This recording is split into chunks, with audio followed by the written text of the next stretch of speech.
Good evening, gamers and college sports fans. Welcome to Week 2 of the Pacific Alliance of Collegiate Gamers Spring Season. I'm Jake Superman Mori, and alongside me today is the play-by-play paladin himself, Ben Jihadre Sorensen. We're casting live from the historic Einar Nielsen Fieldhouse at the University of Utah in Salt Lake City. Tonight, we'll have the opportunity to watch as the University of Arizona takes on the Washington State University, and later, we'll see a matchup between Stanford University and the University of Oregon. We'll see them once again. We're still in the first couple weeks, though, of PACG, so for this spring tournament, how about you let us know about how it's going to run down? I will do that. Thank you very much. So the PACG Spring Season is actually going to be 4 different tournaments. One for League of Legends, one for Hearthstone, another for Overwatch, and finally Rocket League. For the next 8 weeks, the best players from 10 schools are going to go head-to-head every weekday right in the group stages. League of Legends players will be playing every Monday and Wednesday night starting at 7 p.m. Mountain Time, that is 6 p.m. Pacific. Schools are split into 2 regions, North and South, and each school will have the chance to face every other school in their region in a best-of-3 match. At the end of the group stage, the top 3 teams from each region will go to the playoffs. That's a single elimination bracket with the top team advancing directly to the semifinals. It all ends with Finals Week, when the final games for League of Legends, Overwatch, Hearthstone, and Rocket League will all be played in one high-octane week. Absolutely. I'm way looking forward to the end of the 8-week regular series. And to give our viewers a better idea as to how this is all set up to play out, let's take a look at those groups. So as you can see, in the South region, we have University of Arizona, Arizona State University, University of California, Los Angeles, University of Southern California, and Washington State University. There in the North region, we can see Stanford University, University of Oregon, University of Arizona, Stanford University, and Washington State University. Correction, sorry, that is the University of Utah. My sincere apologies. And then it looks like if we're looking ahead for the schedule coming up here, you know that tonight will be the first matches for most of our featured teams. But if you joined us on Valentine's Day, you got to see Oregon's convincing 2-0 against Colorado. We'll see if they can make it a win streak by defeating Stanford tonight. Otherwise, Arizona, Washington State University, and Stanford are all surely looking for a win tonight to join Oregon near the top of the standings early on. Enough. I want to talk about tonight's matchup first. I want to see the University of Arizona versus Washington State University. That's where no more standings. Let's talk about these guys right here. Yeah, I mean, it'll be the first showing for both of these two teams. We've seen ASU before, but not University of Arizona. And though you and I have casted UW before, we've not actually seen Washington State University ever perform on stream. So I'm excited to get my first look at these two teams. Same here. We've seen a lot of players, and we've seen good teams, bad teams. I wanna find out where these guys are. I have high expectations because of the way their sister schools have performed. Oh, yes. And so I'm thinking tonight is going to be a good game. Yeah, you mentioned sister schools. UW, actually, not the team we're seeing here, not even the same school, but UW actually won the first season of Collegiate LOL. Hey, that was Riot sponsored. But yeah, let's look at these team lineups here. Introducing the Washington State University's Cougars. We have Drubin in the top lane, Power Kook in the jungle with Filthy Hippie. I like that. In the mid lane. And then, of course, paired up in the bot lane, we got Mistro on AD carry with Boodles on support. And then here for Arizona in the top lane, we have the Anguished One, God the King in the jungle, Meteors falling in the mid lane, ADC Win. Thank you for helping me learn to pronounce that. Absolutely, just a little lesson out there for everybody. Win. And then Mr. Sphex running support. Should be a pretty good matchup. Looking at these two teams, neither one of these teams is more stacked than the other. They're pretty well matched up in terms of overall solo queue ratings and the like. So I imagine it'll be a pretty close matchup between these two. We're just going to take a moment before we hop right into Champion Select to make sure the players are all ready for it. And before we do, I wanted to give everybody in the announcement, we have League of Legends on both Mondays and Wednesdays. Yes. So much action that you guys can check out for PACG. I would love to have as many viewers come and check that out as possible, simply because this is like the new age of collegiate sports. It's not traditional sports, it's esports. And esports is, this sounds so cliche, but it's the way of the future. Yeah. Right? These things aren't going away. Overwatch is super popular. It's one of the top watched games on Twitch. League of Legends is the #1 on Twitch. I happened to look through that list a little bit earlier today, and just so much good going on. So many people putting in the time. So many things coming out of it. I am excited, and to be a part of the beginning of that is sincerely a pleasure. Thank you for being here with me, Oh, Superman. yeah. It's always my pleasure to cast alongside you, Ben. Let's get into Champion Select here. As you can see it on your screen. Again, this is Arizona, University of Arizona versus Washington State University. We'll begin to see the bands come through. Talk to me, Ben. What do you think about these two bands coming through here? The Skarner, I think, is pretty standard. We've seen it a lot in LCS. Yeah, and it's really interesting to me. Skarner, he's strong. He's got decent crowd control with the E and then getting the auto attack to stun, and then of course the ultimate that makes him. It's the most popular move of his is that stinger that just grabs someone and drags them into your team. But I've never. It's so hard to do that in the middle of a fight, like with 5 people, to get it onto the right target. And so I haven't seen why it's become so popular, but it is strong, especially in these kind of mid to low high tier levels of play, picking off a carry. But I love the Taric ban. I do not like fighting Taric. Yeah, that ultimate is ridiculous. Yeah, the Cosmic Radiance can be absolutely insane. I do think it's rather balanced because of its massive cooldown. Yeah. But if it's available for a team fight and used properly, it's essentially like having, well, it really is exactly like having 5 KO ultimates go off at once, or up to 5, I should say, at the minimum 2, right? Or at least 1 if it. Oh, well, okay. So no minimum, because you could actually kill someone while it's channeling. But the channel time's not that long. You can set it up pretty well, and you can have up to 5 people become invulnerable for a rather significant duration. And that's not the only thing, right? He gets the relic shield. He gives you the hit points back. He has a heal. He gives you armor. He's got a stun in lane. Just a really good pick, especially in the meta right now. I don't know what to think of Arizona's follow-up bans with the Kennen and the Thresh. They're probably more targeted than anything else. So not a lot to say there, but I love the Gnar and the Sejuani bans, 2 very strong champions in the meta right now. I think that those 2 are key. If you don't want to fight them, get rid of them. Yeah, and leaving still a number of jungle picks available, I would expect to see like Jarvan, particularly, stolen away here for the jungle here in Arizona, if they're not looking to ban it in the next phase. Or excuse me, unless they have some like sort of pocket pick. They banning, meaning Washington State, because Washington State has already picked their jungler and their support now, and since they banned away Sejuani and Skarner's banned away from Arizona, there's very little left in the upper tiers of the jungle meta. So it's kind of sketchy for Arizona not to pick a jungler in this first rotation. Yeah. So I hope to see them doing just that. But you can see, there's the supports. Those tanky frontline initiation champions that we're used to seeing in the current meta. I'm excited to see these picks. I want to see those aggressive plays from the supports. I'm partial to them myself. We've seen a lot of Braum and a lot of Alistar. They're very, very key to initiations and to peeling for your carry, especially these 2. Amazing plays have come out of them in this tournament specifically. But there's your jungle pick, locking in the Jax for God the King. Kind of an appropriate name there because Jax thinks really highly of himself too. He might just be the king. Yeah, I mean, imagine if he actually had a real weapon, nice. Especially in the jungle there. I do expect it to be the Jax jungle. There's not a lot of other options for Jax right now, especially when everything goes right through the Counter-Strike in top lane. Yeah. I have to throw out a couple memes there, but yeah, he's actually quite strong in the jungle, and like I said, if you don't pick a jungler in this first rotation, you kind of pigeonhole yourself into a really bad spot in this draft for Arizona, so I do like to pick up, whether it's Jax or another, at least they're choosing their jungler on this first round. Yeah, and a lot of that has to do with what they can then ban. You do what's called pinching. We can see it right here. Both teams are banning mid laners, so they're wanting to, if you didn't pick your jungler, like you said, there are only so many to pick. So if they, in their ban phase, Washington State could have taken out Jarvan and Jax and left you with something like Nidalee or Udyr or something like that. And you don't want that. You want to pick it. You want to get it out there. But even more mid lane pinching here. Ryze coming out, Orianna, just so much. Yeah, and it seems that Azir and Ryze are going to be targeted against Meteors.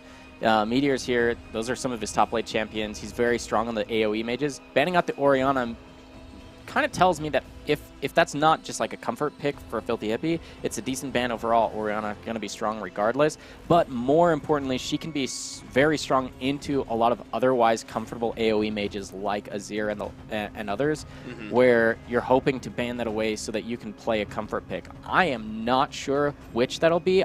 I'm actually expecting Cassid in here, not only because Meteors plays it a lot, but because the repositioning tool from a Cassidin can be really strong against the current composition that's been drafted here from Washington State, and Ari particularly as a ban tells me he doesn't want the he wants to maybe play the Cassidin because Ari particularly does particularly well. Can follow, but also you can insta charm on the Rift Walk, and so you can actually predict things pretty easily. So we'll have to see what comes through for the solo lanes of Arizona as we see Shen now definitely going to be top lane here for Washington State. Shen is one of my favorite champions. He is durable. He deals max health damage when he pulls the Spirit Blade to him. He's got the taunt, great for setting up team fights. And then the Stand United is one of the coolest ultimates in the game. You know, giving the shield, showing up out of nowhere, it gives you so much more presence on the map that only the likes of Galio and Karthus can really match in, or I guess technically Soraka as well, just not, you know, as aggressive. But I've seen Cho'Gath to be a decent lane matchup into the Shen. I do like that you were mentioning some globals there because as the draft was coming through, I'm noticing that for Arizona, the one thing that they were missing, and I was hoping either Castin would apply or what we see now, and I like it, that Talia can apply, is quasi-global map pressure, the ability to roam, and as many casters in the LCS have done, those after-hours shows from the pro scene that some people like to watch. What there's a lot of talk about in competitive League of Legends right now is how mid lane is rather quiet, and it all depends on roaming to get your side lanes ahead, whether that be bottom lane or top lane, depending on where you want your strengths to be as just like your team. Where are your best players? Where is your best composition? What plays best to your strengths? And mid lane almost ends up just being a support role in the way that it roams to help set those advantages ahead. So without the Cassin pick coming through, it ends up being the Talia. I do like this because it can match the Shen's kind of global pressure while his ult is off cooldown. And then we'll have to see if there's some sort of mid lane champion that can apply pressure to the Talia, that can either match the global pressure or that can keep her shoved under turret so that she has only the option to roam if she wants to miss out on that kind of CS. If she's at her turret, if she's pushed in, she can't roam, she's going to miss out on that. So you either have someone who can match her global pressure, like still Cassian available, or I don't expect to see Karthus. Yeah, Aurelion Sol would be a good one too, but either a wave clear champion or a semi-global. Right, and getting those matchups is really important because if you do have a roamer from the mid lane, most mid laners aren't really designed to take turrets anymore. You know, when we had assassins into the likes of Kha'Zix and Zed and, you know, that Talon, those guys can take turrets, but it's really not the job of a mage or, you know, one of those other roamers. Galio would be another really good pick into that. And as we are getting these picks into LCS order, we have been told that the final pick is Xerath here for Filthy Hippie. And I like it. I think that will do exactly what you were talking about. Either get the push underneath the turret or at least have the pressure to stay even in the lane so that the roam can always be answered. And there we go. Get the graphic on your screen. Interestingly enough, it's cool that Xerath almost falls into both of those categories I was asking for. Semi-global as well as wave clear. You can shove in as well as Talia can, if not better on Xerath, depending on who manages their mana better. And then, of course, your ultimate has extremely long range as Xerath, and so you should be able to contribute to fights even if you're not on the same screen as Talia showing up somewhere with her ultimate. Yeah, and another thing about Talia is that her ultimate is so non-combative, if that makes sense. Oh, yeah. It's a great roaming tool. It's a great zoning tool because, you know, you have to burn something to get over the wall. You know, Ezreal and Graves and Kha'Zix and all those guys with jumps and leaps and dashes, you can use it, but usually it's to get close enough to, say, an objective like a turret or an inhibitor or a Baron or a Drake. And you don't want to use that aggressively when the rest of your team isn't there. You want to be able to get out of things. So it stops a lot of things and is a lot more useful in that kind of a way. It will not deal damage Yeah. But it's an interesting thing. I think that's why we don't see Talia as much outside of the pro scene, because it literally doesn't. It doesn't deal any damage. Yeah, she's really strong for what we were talking about mid lane is almost used for now, which is to roam. Yeah. But outside of that, until she gets a couple of items, the very least of which has to be Leandri, she's not actually going to deal as much damage with even her entire kit. Yeah. It has to be very burst focused, and unless she does land multiple rounds of the same skill shot over and over and over again, she's not going to be able to put out the same level of damage as someone like Xerath.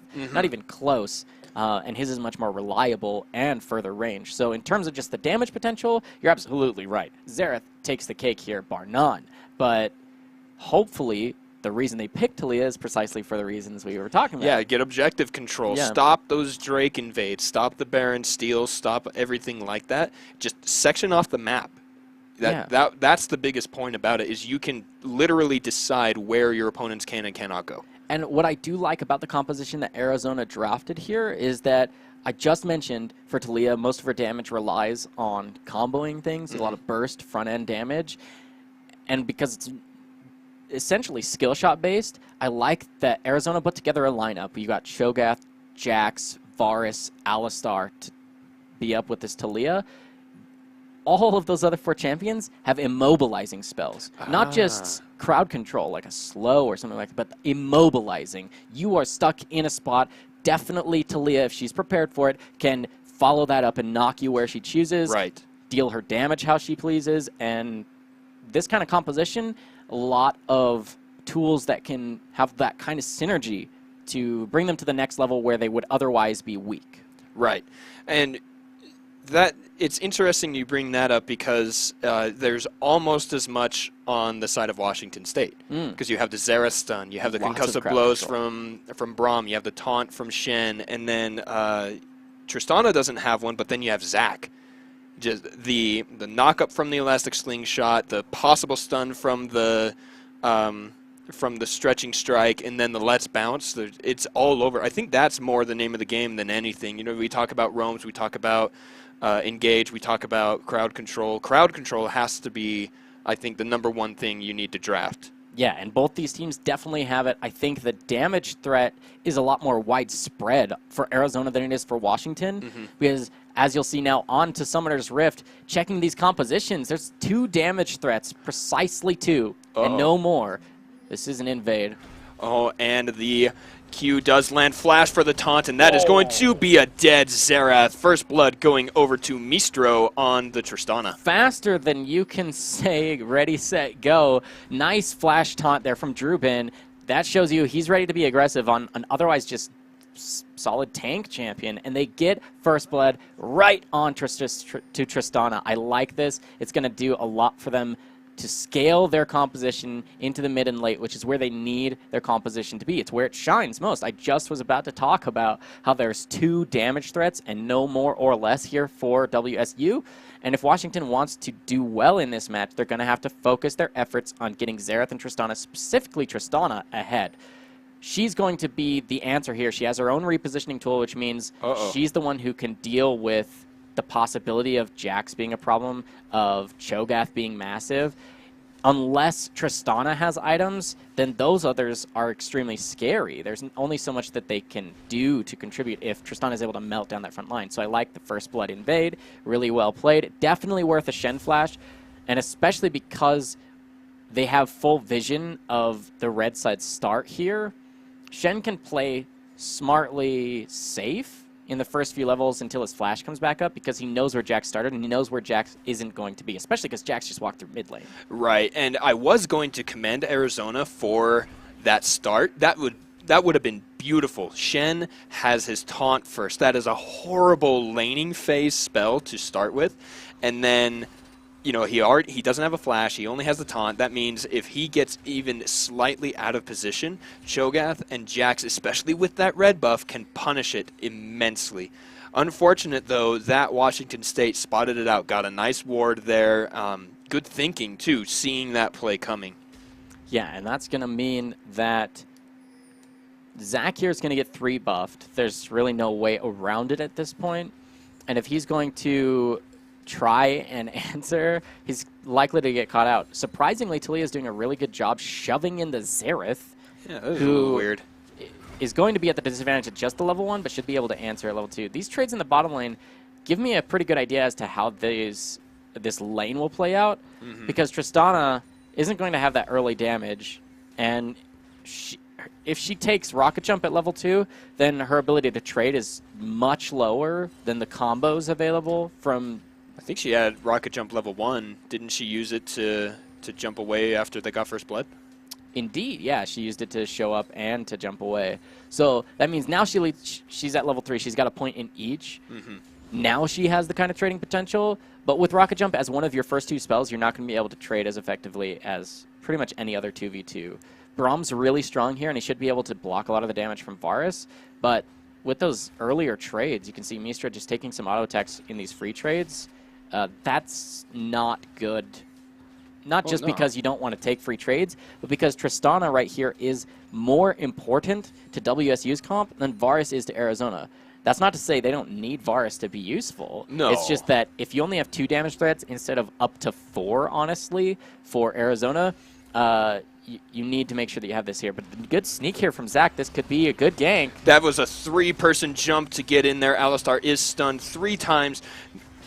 ADC Win is trying to get in there and deal some damage. Unbreakable up, stopping some auto attacks. Not, it burns the flash, but there's a leap strike. We need Jax going up and punishing the Shen. Still no flash, and somehow Meteor's getting the solo kill against Filthy Hippie in the mid lane. Yeah, the flash was still on cooldown from Shen, and we'll get a replay as to how that happened, I hope. For the top lane, Shen, without flash, you can't push up very far, otherwise you're susceptible to precisely that kind of gank. So down here in the bottom lane, you get a decent gank off. Tristana gets pretty low, so they can't dive the turret, and they get the flash and the heal and exhaust, heal and flash out of both of these bottom laners here for Arizona, so a decent trade overall for just Ignite, but solo laners end up getting kills. So let's look at that top lane one more time. So it looks, a beautiful counter strike, dodging out the Rupture. He's probably going to use the dashing strike, to get that far. God the King jumps in with his own flash and the leap strike. Surviving, I want to say, because of the little bit of hit points you get back from that red buff, just able to take 1 or 2 extra hits before jumping in and picking that one up. Yeah, there's just so much damage that can come through with press the attack on Jax here. Gets that nice knock up in the mid lane. And I never knew what those little rocks on the ground did. It's if someone dashes or is airborne in any way over them, they ignite. And that's how you deal the damage. And so I never quite got it, but instead what Meteors did is knew that seismic shove was going to land and then threw the pebbles on the ground, so that there was no way he was going to miss all of that damage on there. Really well done there from Meteors. Yeah, showcasing his skill on that champion already with a solo kill for himself, getting close to doubling CS. I mean, he's not that close, but he's putting a significant advantage into his pockets. And once that translates into the first couple of core items, like I said, are necessary for Talia to become a massive damage threat, then she's actually one of those champions that snowballs very easily. Because of her map mobility, because of her ability to wave clear just about as well as a Xerath can, then you can see her showing up where you wouldn't like to see her if you're on this other team. Right. And that was a minion dematerializer we saw used in the mid lane from Xerath. That is all 5, and he's still the 13... what? Oh, I guess that was Talia's. No, but it killed a blue minion, I thought. If there was one for Xerath, then he's used it all there, and it looks like there's dematerializer, for Meteors as well. And there was another skirmish, just like we were talking about. Alistar putting so much pressure. He is so beefy, so good at trying to set up these fights. If Braum weren't the pick on the other side, that Unbreakable, saving Mistro's life. There's no other way that Mistro survives in this situation, I don't think. Yeah, we've already seen that he does not take these trades favorably, even in a 3v2 situation. You can see him getting hit by these skill shots. He hasn't died, so you can't say, oh, he's doing everything wrong, because he's keeping up relatively close in farm. You can see he's down by a bit, but you can see that the minions are also stacking towards him, so he's going to get the majority of these. And he's got his summoner spells, so he's not doing anything terribly wrong. And so you can't really say that there's much to worry about at this point, but if he gets as low as he is in favorable situations, like a 3v2 situation, if that same kind of positioning happens in team fights in 5v5, you can imagine that a Jax, a Talia, and the like will definitely cause more problems. So there it is right there. Alistar goes in, gets all of the damage, including the E with the trample stun, but Unbreakable is there. Oh, they know that there is no flash. Flash forward from Mistro, and now Mr. Svex is all alone in 1v3. Meteors is there, but they decide they are too strong. Oh, and now the teleport. No, sorry. Shen's ultimate there, going to get the taunt onto Talia. God the King is there, dodging out the ult from Braum. Oh. Now Meteors is going to go down. Jax is the only one left other than the Cho'Gath, but there is no way he's going to be able to join the fight. Advantage Washington State after that one. Yeah, with all of the pressure that Jax had put top lane, bottom lane had kind of been left open for Zach to do whatever he wants with Vision. And despite having wards in a couple of places, they took that aggressive trade in bottom lane. Arizona kind of gets baited in, and Zach ends up being the one who shows up to turn the tide. You saw Mistro had to flash and heal away almost instantly, and when that became the case, then if Zach shows up, and Varus is already hard committed to that fight, his flash now just coming off cooldown, you can bet your bottom dollar essentially that he's the one that falls first. He is, then Alistar shortly thereafter, and because they thought they would have bonus members with Jax and Talia showing up before Xerath, they forgot about the key Shen ult. Xerath tries to show up, he starts ulting, or rather gets ready to ult, he makes it in range, and then Jax turns on him in the river. Shen shows up essentially out of nowhere because that's what he's designed to do, and things get turned. Always a numbers advantage here for WSU, despite what looks to be winning fights in favor of Arizona right off the bat. And that's why we said we like the Shen pick. It kind of matches that ability to roam, but from a much further or farther distance.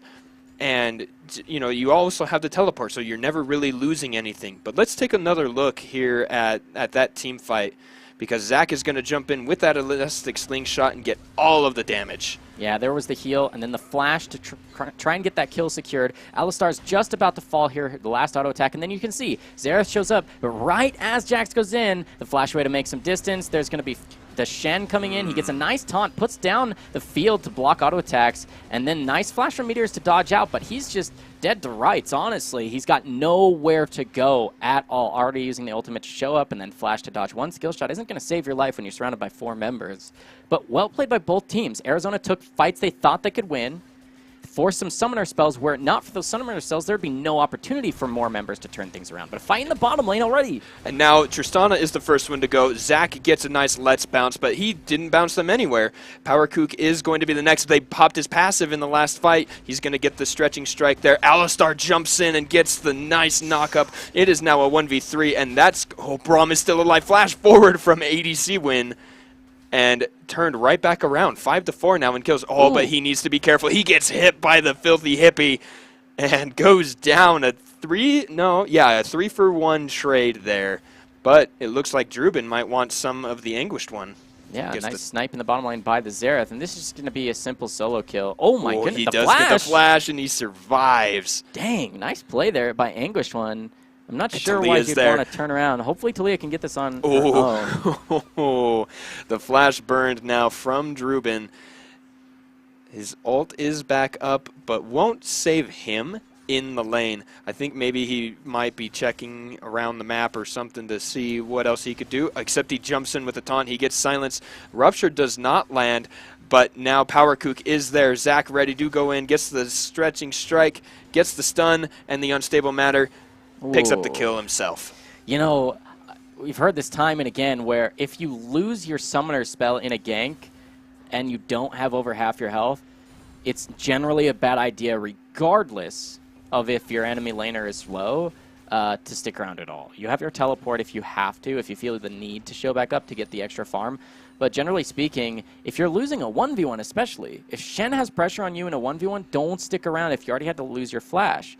And You just go in range to get taunted, you're already going to lose that little trade there as nice happy feet movement there from Drubin. He dodges some of those spells. And then Zach, if Zach can walk in without an elastic slingshot, he doesn't even have to use that gap close, you know your positioning was rather poor. So a misplay for sure there by Cho'Gath. But more fights in the bottom lane. This bottom lane is super aggressive. There's the rocket jump forward. The summoner heal burned. Mr. Sphex does get ult down. ADC gets his ult down. Cho'Gath is there. He used the the teleport ult from Shen is there. It is now a 1v3. ADC is throwing down tons of damage, and that's going to be the kill onto Tristana. Knock back and then a knock up. Drubin goes down. Triple kill for Cho'Gath. Not what you want to see after he is already losing his top lane matchup. Yeah, I mean, that's some really nice macro play there from Anguished when I was just criticizing him for his 1v1 play, but making the perfect macro play. You know, you can't play perfectly all the time. Even Faker make mistakes. And so I like that he shakes it off, doesn't allow himself to get tilted, and decides, you know what, shake it off, make the right decisions nonetheless. And you know what, speaking of which, it's funny that he's playing Cho'Gath here, and I'm talking about him making the right choices and avoiding tilt, because on his player survey for PACG, he actually said that it's important when you're playing League of Legends to always be cognizant of what untilts you, like whether that means taking a break, playing a different game. He said for him, it's food. So I like that. Yeah, so he's feasting on players here with a nice teleport play. It seems that would untilt anyone, getting a triple kill for yourself after falling to someone in a 1v1. So he's definitely untilted by that play. Yeah. Gets a nice feast. The food's going to untilt him. Yeah, I mean, That's nice awesome. Cho'Gath play. That was a really good way to look at that one. And you know what? It wasn't just a great play. It wasn't just a way to get him back in the game and untilt. It netted them the first 2 towers on the map. Arizona now 2 turrets to 0. They get the bonus gold from first turret. They get the one on bottom as well that has the extra resistances. Now they can put their bot lane in the mid, get that third outer, and just start roaming everywhere. Yeah, despite Tristana normally being the one you'd look to take the early turrets, this focus here from towards the bottom lane for Arizona has been deceptively strong. Because you'd think, well, Zach's been there nonstop, right? But using the globals, the Talia wall, and the teleport here from Cho'Gath, using those to create the pressure in the bottom lane has been creating, honestly, the majority of the success here for Arizona. Talia using her flash to kind of avoid the gank mid. Nice choice. It's good to avoid dying when you get caught like that, but I'd like to see the advantages here. You talked about a 2-turret lead and, of course, the global gold that comes with it. I'd like to see that being translated into more vision for Arizona, so there's less of that getting caught out in the river action happening. And now it does look like they have set it up. They have several wards here. You got one in that tri-brush, a couple around the Drake, and there's the nice wall to get everybody away. Power Kook gets knocked away. The Glacial Fisher goes in goes Shen as well. A perfect counter-strike to stun 3. The Chains of Corruption go out to stop all of WSU, but now Jax is all alone. A lot of damage onto Drubin. ADC win needs to be careful. There's a knock-up onto Boodles. He goes down to the Varus, and now Power Kook is in right there. Let's Bounce gets Varus right into the thick of things, but here comes Cho'Gath. He's going to get the silence down. He wants to get onto Tristana because she is squishy. He is taking a lot of punishment here. Everyone is going in so much so far. There's a good rupture. Flash away from Mistro, and the Anguish one does go down. A stopwatch used by Power Kook, and now Mr. Sphex is all alone, gets stunned, and a double kill over for Mistro. Everyone died. That's an ace. Yeah, it's an ace here for WSU. They don't get the dragon off of a nice play by Mr. Sphex to interrupt the elastic slingshot from Power Kook as the dragon was being taken. But unfortunately, that means your main front line, because Cho'Gath's teleport was down, your main front line, other than Jax, who hasn't had the time to build a lot of tank items, your main front line in the Alistar is separated from the fight. He has to walk all the way around through Tri-Brush after interrupting Zach. That means there's no possible way for you to take that fight if you're Arizona. You got the dragon, yes, and it's an Infernal. It's a smart one to take, and it's a smart one to make sure that you secure. But if you can't take the fight afterwards, avoid it at all costs. Sacrifice a member if you have to. So let's take a look at that next fight, and I'm going to talk about how, look, you can see this is right after Sphex got over. The wall is in place to create the distance, but now Jax goes back in. I disagree with that. In Chains of Corruption, like, you can play aggro, but you can't you're getting wailed on by the range from the Xerath, and Tristana's still just auto-attacking from the backline. She's protected by her support, but your support isn't there until now, when Xerath's able to AoE everyone, Zach's able to re-engage time and again, with Tristana still remaining relatively healthy throughout this entire team fight, repositioning as she pleases, and one at a time, Arizona members are going to fall. There's not much you can do when you're just at a numbers disadvantage from the beginning. By design, really. It was Alistar creating the distance, saying, no, Zach, you don't get to join this fight at the front end because we want to secure Dragon. But if that's your game plan, then commit to it. So I would have liked to have seen them back off immediately after the Dragon. The Weaver's Wall was still there for another second and a half, maybe. Well, you can deactivate that, right? You can, but it's their wall. It creates the space that they want. And so they want to leave that up and just, retreat to the bottom lane and be safe. You don't need to take that fight. Ooh, Ultimate coming down, wanting to win. Last shot does not hit. Heal and Locket were used because of the accuracy there by Filthy Hippo. That was so good. Ooh, and now the Weaver's Wall does go up, knocks Braum away from the rest of his team, and he will go down. He flashes and has the Shen ultimate. Shadow Dash with the flash, goes in. Mistro jumps in as well. So much damage, so many jumps. In comes PowerKook. He's going to get the kill with Meteors. Mistro picks that one up, and man, Washington State just getting all of the kills in all of the fights. Yeah, their team fight is going a lot better. They don't have the stronger lanes, and we saw that coming through during laning phase, but laning phase is well over at this point. Now, I think that PowerKook went in a little too much. Drubin now is the front line. Mr. Sphex is going to take a lot of damage, but is going to make it out. That was 2 for 0 at that point. There's a knock up and a knock away. Counter-Strike goes in. Third shot does kill Mistro. These guys are just fighting all over the place for the sake of fighting. The Anguish one now needs to fight a 1v2 underneath the turret. And he backs off. They take the turret. Drubin taking the last hit on that. Yeah, and I think you hit the nail on the head there. Fighting just for the sake of fighting, where it's not a good idea to just take those fights if you're not sure that you can.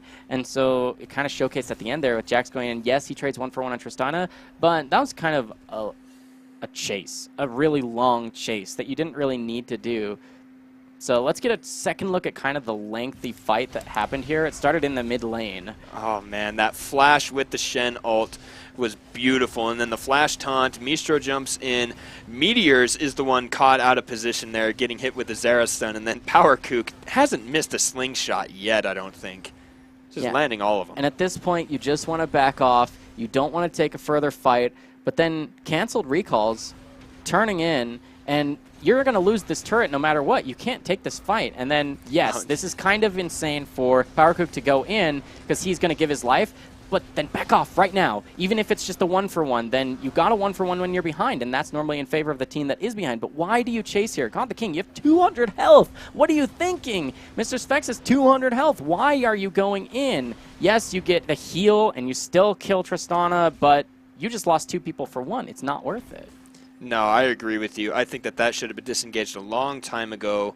Or Mr. Sphex landing the Q with the EQ combo maybe might have been able to save that. But instead he just knocks Tristana completely away, and the disengage is lost. It's chaos at that point, just fighting people to fight people. But the biggest thing I want to talk about is despite losing those couple of fights, Arizona is still ahead in gold. They maintain that 1,000 ahead. They have the better combat stat in the Infernal Drake.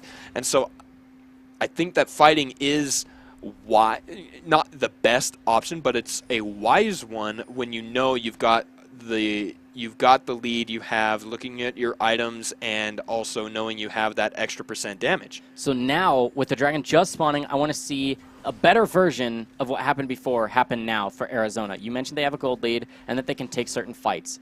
The certain fights they can take are the ones that are on their terms. They tried their best to clear out vision. You saw that these 2 wards are fresh. Those were just barely placed by WSU because Arizona had just cleared out vision. God the King kind of in an interesting spot here, but the fight's going to be happening. Tristana's separated from the fight, but down here is chaos. And now Jax is going to be able to join with Mistro there. Jax is in the fight. He's going to get the Counter-Strike onto 2. Shen ult is down.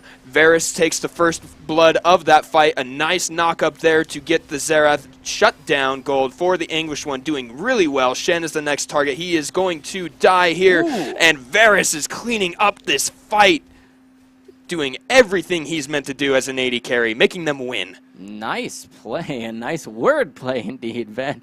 It looks like they might be looking for the Baron here. It's a little crazy, I think, with pretty low health bar. Okay, so they got the teleport coming in. He'll tank everything up. Yeah. But when we look at that fight, I want to get a replay of what just happened in the river. This was precisely what you're mentioning, Ben, where they're up in gold, and they should be able to take some fights, but it has to be the right fights, and most of those right fights means separating Tristana. So I like God's play here. Jax, he's going to flank around the left side and cut off Tristana, but then down here, you can see the engage on PowerKook is going to get flashed away by ADC Win here, and he's going to start just DPSing down the fight. He gets the last hit on the Bloblets pop out, Alistar's able to disappear, and then Baram is alone on that left side, and then they just get to mow down the Bloblets. There's going to be Xerath just following to the AoE essentially. The feast. Yes, the feast is just available still. I mean, they don't even have to use it at that point. And so being able to clean up this fight means your Xerath is now at the level of power essentially as Tristana. Oh, we get right back to the fight. This game is just bloody. And that is another Drake in for the side of WSU. Meteors picks up the kill onto Braum, and now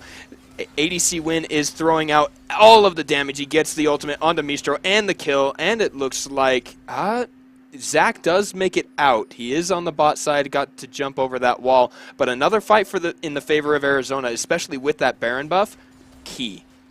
Yeah, and so they do have Baron still on 4 members. They're going to have to use that to break the base. They don't really have great group potential, despite what we saw in that river fight. They're built to split, have like a 1-3-1, or set up picks in the jungle and then mow you down with their aggressive composition that's built to chase you, right? That's what the Jax does best. But if you're going to do a 1-3-1, one thing you have to have set up is to make sure that you don't get caught. I like the flash here. Hopefully you survive. He's got enough health. One more. Blast PowerKook plant? wants to get it. Yeah, he's going to get out with the Blast Plant. Well played, but I think it was a little too much at that point. You have the Baron buff. You don't need to go fight the guy. Just take the turret. Yeah. You have your flash available, and generally speaking, you'd say flash for a tier 2 top is actually worth it overall, but if you don't have to lose your flash, you'd rather not. And so he could have just played a little bit safer and slower, pushed up that bottom lane while his team had full-on pressure in the top lane.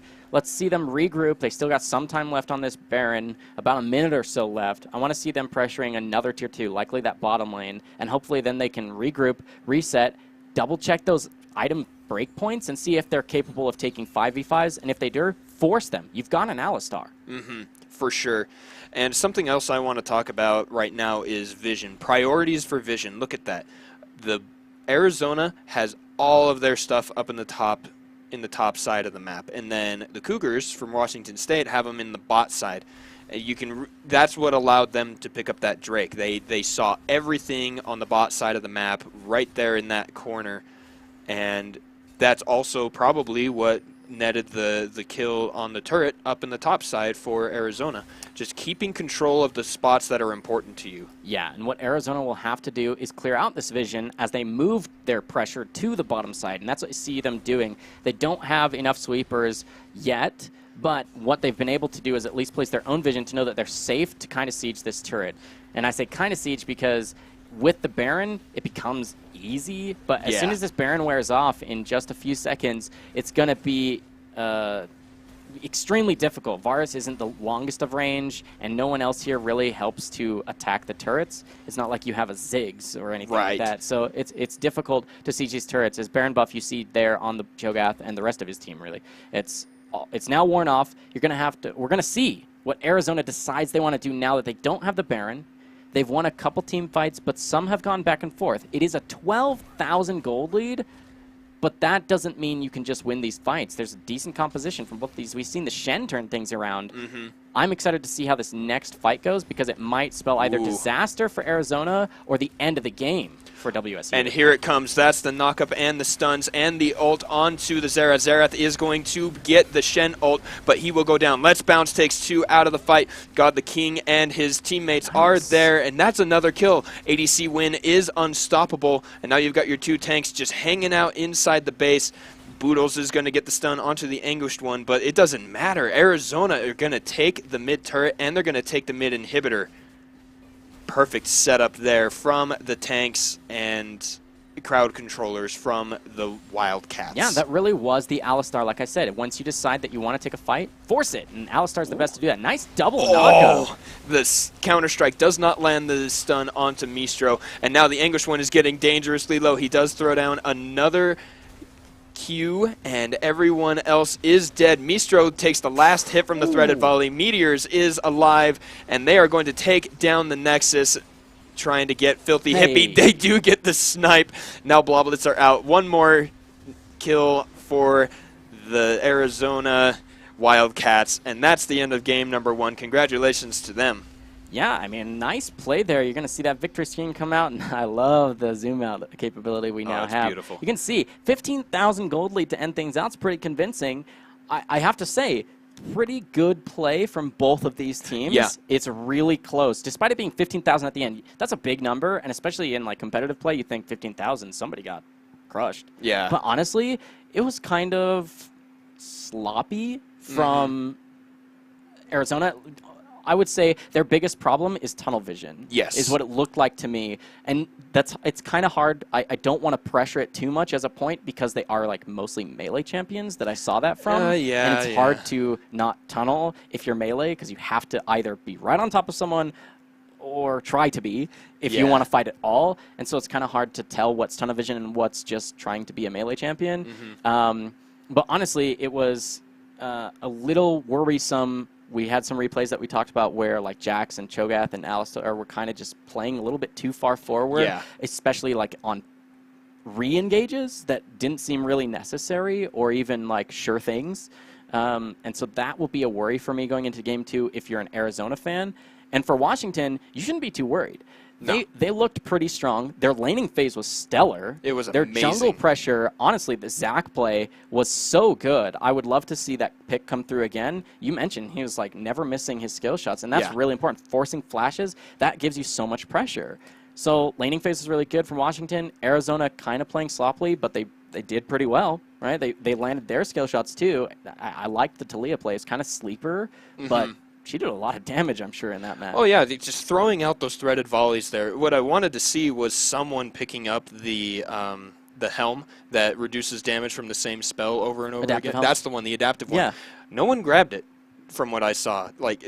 It's an expensive item, and I can't see it helping against anyone other than Talia. That's kind of Varus, right? I mean, yeah, it's gonna stop it's gonna stop some of his blight on hit damage, but it doesn't actually stop any of his execute.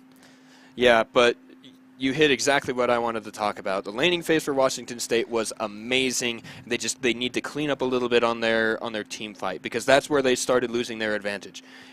In the lane, they got it, but what lost them their lanes? When they lost the fight, they lost the Baron, and they lost 2 turrets all within a couple minutes of each other. It ended up mostly being, if you're winning your 5v5 situations, generally speaking, which was WSU, when they were losing team fights, it was people showing up late and then just like kind of snowballing, getting like zoned out. But the Shen play was fantastic. It was. The Zac was very good. Fights were like fantastic. He was getting the perfect engages. Shen was showing up precisely when he needed to, precisely when he means to. It's almost a wizard at that point.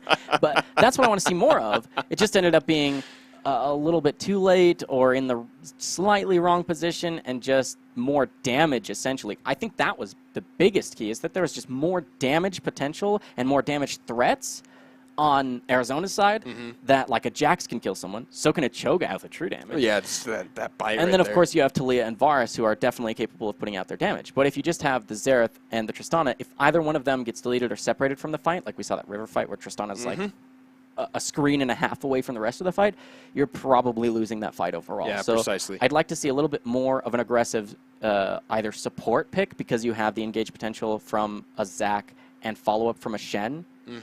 And so you translate maybe either shield heal to keep someone alive and in the middle of a mix. Like if you had a Janna or a Karma, you get to reset those fights pretty well and keep Tristana in range even if she's under threat. Or you can have a damage support, like a brand or something, to contribute a little bit more, or you just swap it up and change out your draft entirely, but still play to the strengths that we saw from just their play style, which is positioning and laning phase. They did pretty well. They did really well, and I think those exact adaptations need to come out here. They had really good meta style bans, but we don't know if these were also targeted. You know, it was Azir, it was Ryze, it was Gnar and Sejuani. Those are strong no matter what, but are they necessary to ban? Maybe, maybe not. We'll have to see how they adapt their draft coming forward, because they'll have about as much information as we've had. Be able to look them up some solo queue is one thing, and then how much competitive history can you look at these? Some of them do compete in ULOL, and you can kind of look there, but generally speaking, people are going to stick to the meta, so you're going to ban meta champions. So we'll have to see how they adapt the draft. Coming into Game 2, we'll be right back after a short break. The Pacific Alliance of Collegiate Gamers returns after this. Oh. I apologize. We were talking about the game so much that the game is already ready to get underway, so we're not going to go to break, which I'm totally fine with. I'm fine with it, too. This is we're going to hop right into Champion Select for you guys to join us for now Game 2 between Washington State University and Arizona. Let's see how the draft changes. I want to see Zach somewhere in here. Washington State used it so effectively. I think it should scare Arizona a little bit. They banned Sejuani last time, but maybe they need to ban the Zac instead. I think that it was a little bit more effective. And just the champion itself, Zac, you know, you can be a little bit more reckless because of your passive when you have it up. But somewhere in this game, I want to see Zac again because I think he's really strong, and I think it is a really, in fact, a great pick for Washington State in general. It looks like more of the same draft coming through. I don't see any adaptations yet, but it might not be necessary. The team compositions weren't bad in either direction. No. It was just how do you play to your strengths. So we do see this first two bans from either side. The third ban's going to come through shortly. I imagine you still ban either, as you said, either Zac or Sejuani. There's the Sejuani. So if it's going to be the Sejuani ban, I imagine if you're Washington State, are you going to prioritize Zac as a first pick if it doesn't get banned as the third and final ban here from Arizona? Yeah, I would think so. I mean, there's no reason. It did great. We were talking about it. The Zac was consistently the right thing. Ooh, but instead it looks like they're going to steal away the Alistar. Another really good one to take first. Alistar very, very strong. I think a little bit more powerful than Braum in terms of aggression and engage. So I like that pickup. So they do steal that away, of course, from Arizona. It was their pick from last match, which I imagine leaves Zac, Jarvan, Jax, if it's still in the mix, on the table for jungle, since with these prioritization on at least a couple jungle bans, you want to see the junglers being picked in the first rotation. Tristana now taken. That's going to be a steal away. It looks like they're just mirroring their compositions as they do steal away the Zac as well. So now it's going to be Tristana and Zac going over. This is going to be Tristana being stolen away from Washington. Yeah. Same is true for Zac. And then It's the opposite for Alistar being stolen away. There comes the Jarvan. So they're trying to stick with similar play style, I want to say, where you keep things locked down in a small area and you fight around it. And if you can do that, then having a hyper carry, which now can't be the Tristana if you're Washington State, will do work. And you can keep her, I say her because it was Tristana, but you can keep an 80 carry safer, a hyper carry safer for Washington State if you have Cataclysm and essentially AoE control from, you've got Cataclysm now, you've got Shockwave, and you've got Alistar to be a ball delivery if you don't use Jarvan for it. So pretty good AoE control here from Washington State, but I gotta say, Arizona still looking like they have the damage once again. Oh, definitely. You and I heard a coach from a university team say word for word, Azir is the strongest mid laner. You weren't here, but I heard him say those exact words. It was right after we watched the University of Utah playing against Washington, and they kept banning Azir, and we were talking about why would you do that. It turns out it was a Washington mid lane pick. Was it UW or Wazoo? I think it was UW. Okay. But anyway, he said flat out, Azir is the strongest mid laner. And so if you're not going to pick him, you got to ban him. And so right here, Arizona picking it up, I think it'll be a really good champion for Meteors. He had such good control and such good positioning with the Talia. I can only imagine that those Sand Soldiers are going to be really, really strong coming out for the mid lane in Arizona. Yeah, and the last time in a PACG match that somebody picked Jarvan, I mentioned how Jarvan, as strong as he is, can also be a liability if his ultimate is used improperly. Even when you think it's being used properly, it might cause some drama for your team fight. If you lock people down who are on your team by trying to peel, perhaps, then you can be keeping people in a small space for Azir to do work. As you just mentioned, his Sand Soldiers can do so much damage, and it looks like the bird's the word for damage out of Arizona, since he'll probably have general advantage here in terms of the team fight potential, because he has a little bit more ability to reposition and reset and separate the fights out if he uses his ultimate properly to chase people down. So if Washington State's idea here for team fighting is to lock people into one specific location, the Azir pick and using the Shurima Shuffle is like the perfect answer, I would say. Another perfect answer here. I like the pinch from Arizona on the AD carry position. They already took Varus away, one of the top, and then they take two other high priority targets here, Ezreal and Xayah, leaving only the Vayne really as a, I mean, you could have picked Caitlyn or Sivir. We've seen them be pretty popular. But instead, Washington State decides to go with the Vayne pick. What? It got to be more of a comfort thing than a just a straight up good pick, or does it do well into Tristana? Nobody really does amazingly into Tristana in just like a 1v1 situation. She's a really strong duelist. Vayne is one of the better champions in just the 1v1, but you can't really talk too much about 1v1s because it is a 2v2 lane. Right. I'm going to say, shout out here to Creepcrow in the Twitch chat for calling out this Janna pick before it even came through on stream. I'd even say that this is one of the smarter picks as well, because not only does it counter the Alistar in lane, but it counters, once again, the all-in AoE lockdown potential team fight that Washington State has been drafting here, that if they can lock you down in a Cataclysm, get the Hemoplague on top of it, Shock Blast, the Command Shock Wave to boot, all in the same area, you bet they're 100-0ing multiple members of Arizona. But the Janna and the Azir, great choices for saying no to that kind of team fight happening. I like it. And I was listening to The Dive a couple weeks ago, and 2 out of the 3 hosts there said that Janna is #1 on their tier list of supports. Yeah, just, they probably said it with a grimace too. Yes, most actually they did. Hate Janna. Kobe in particular said it wasn't even a grimace. You could just hear it in his voice. He was putting his arms up in fists and just really, really aggravating when he was saying it out loud. I still remember there's a YouTube video out there that I love to reference where it's called How to Win Every Game of League of Legends. Oh, I love it. And it's from literally like beta. If you watch it, you'll see the graphics, like the literally screen capture is from like beta play. And it's about how Janna can just become a busted support champion. Yeah. Even on her own, she just has so many tools to fight people.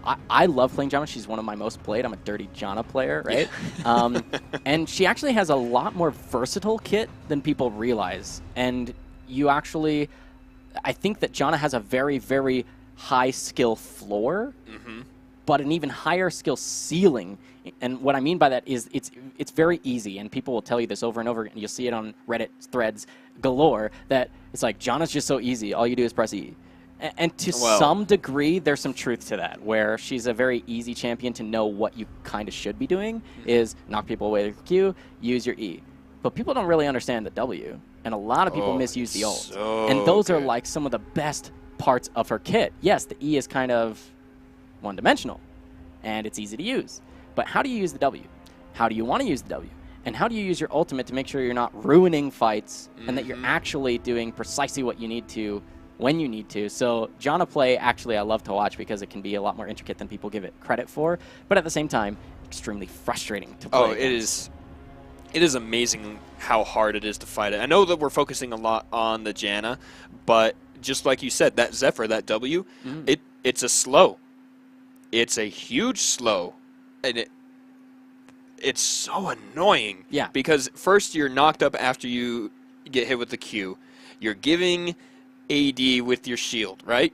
All of your ability power and the shield grants attack damage to your carry, and then on top of that, you're slowed.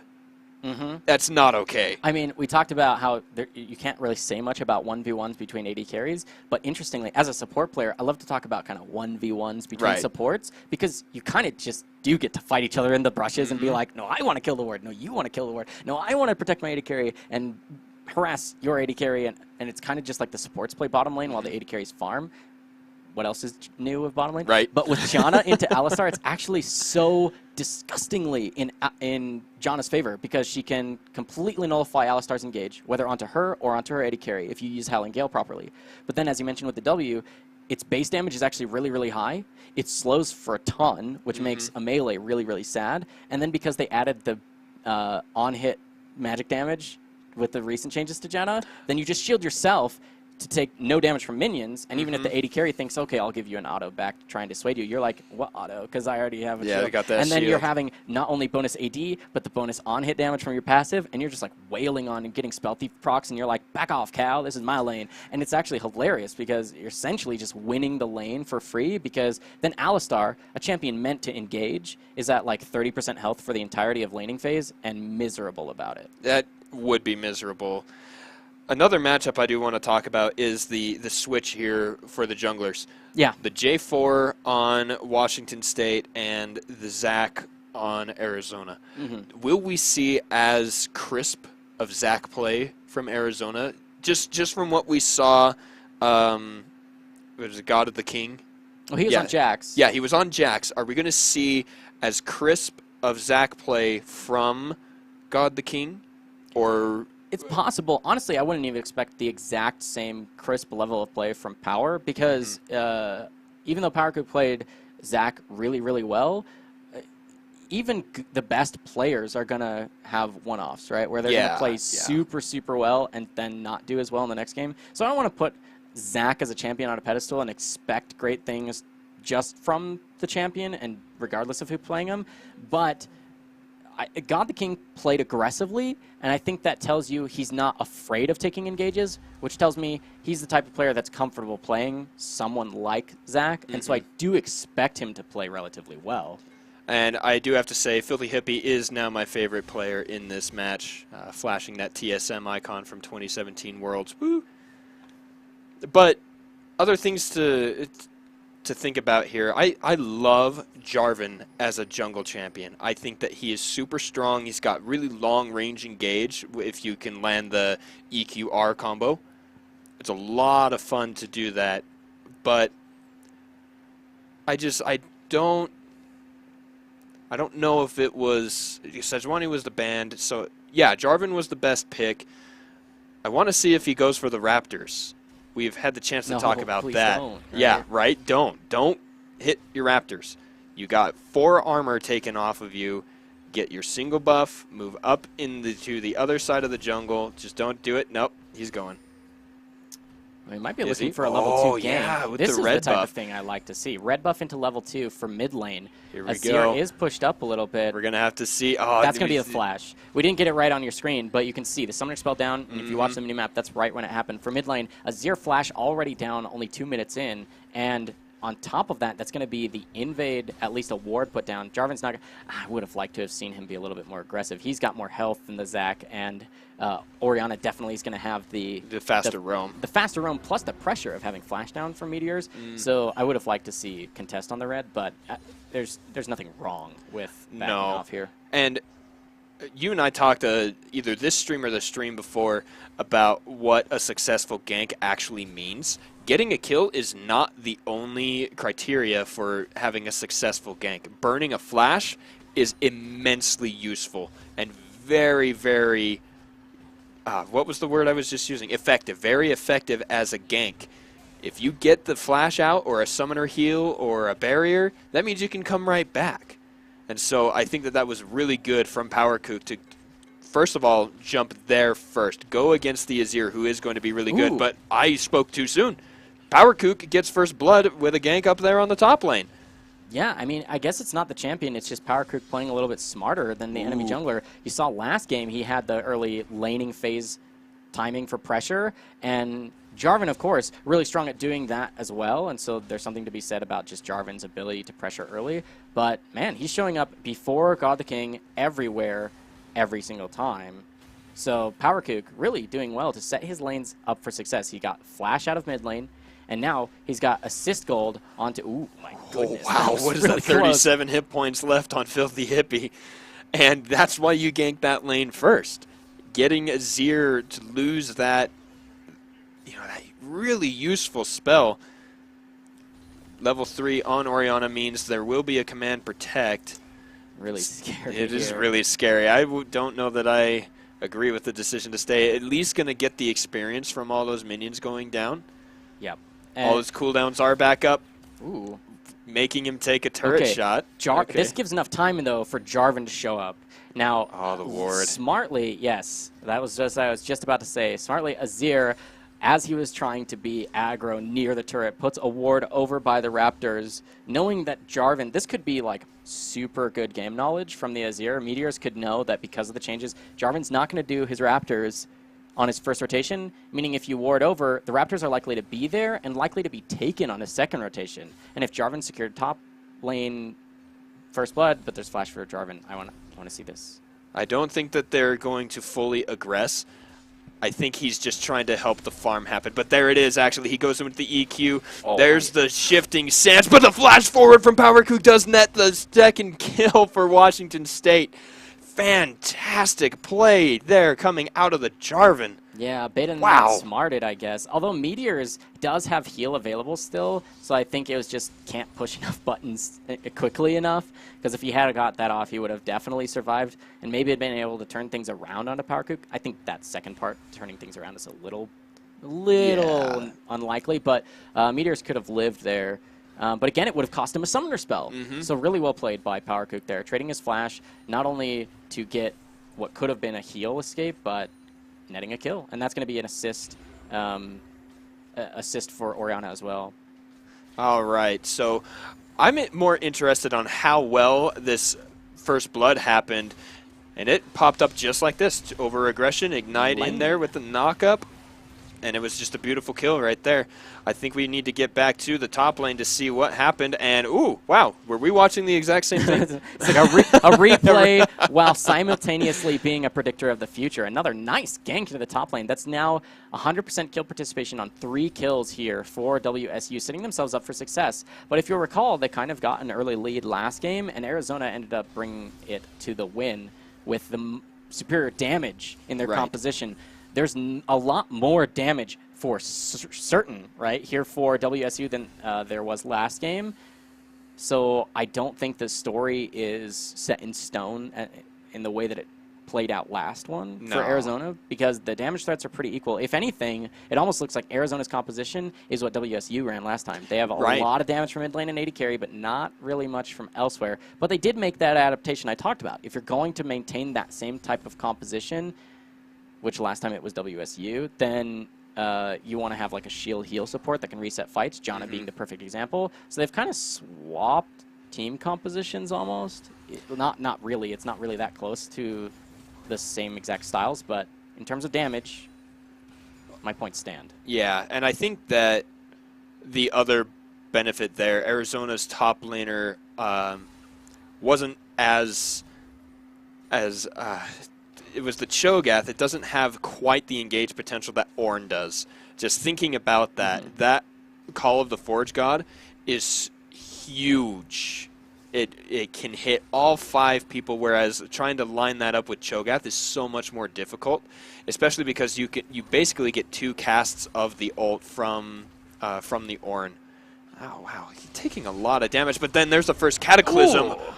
Wow! What? He landed the Cataclysm, and then as she flashed, got the last hit. Yeah, it was the auto attack that did enough damage. Man. His passive there, the Jarvan passive, does enough to just melt squishy champions like that, especially now that he's completed Warrior Enchant on his jungle items. That's going to be enough damage to take down a squishy like Janna, and she's pre-6. There's no real way out of that for her. She flashed the Cataclysm, and unless it's buggy, that should flash the damage, but you can't flash an auto attack if it already came through. So right. That last damage would be enough. Let's take a look at exactly how Janna died. All right, so it looks like the cow gets the nice knock up. The disengage there gets stunned, and right in there, yeah, that late. Last auto attack does get, so all the damage from Cataclysm, all the damage from the passive, and now it looks like God the King might be caught out here. It is a 1v3, Filthy Hippie. Oh, but the flash from God the King does save him from the shockwave.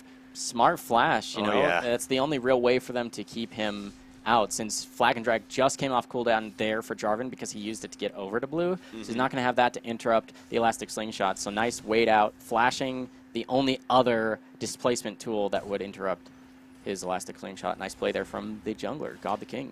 Yeah, God the King almost got that steal, but Power Kook is just in such good control of this game right now. He is still 100% kill participation. He's lagging a bit on the farm, but when you've got 3 kills, like from champions, I think you're doing okay on the golden experience there. Yeah, you mentioned gold experience versus the total gold.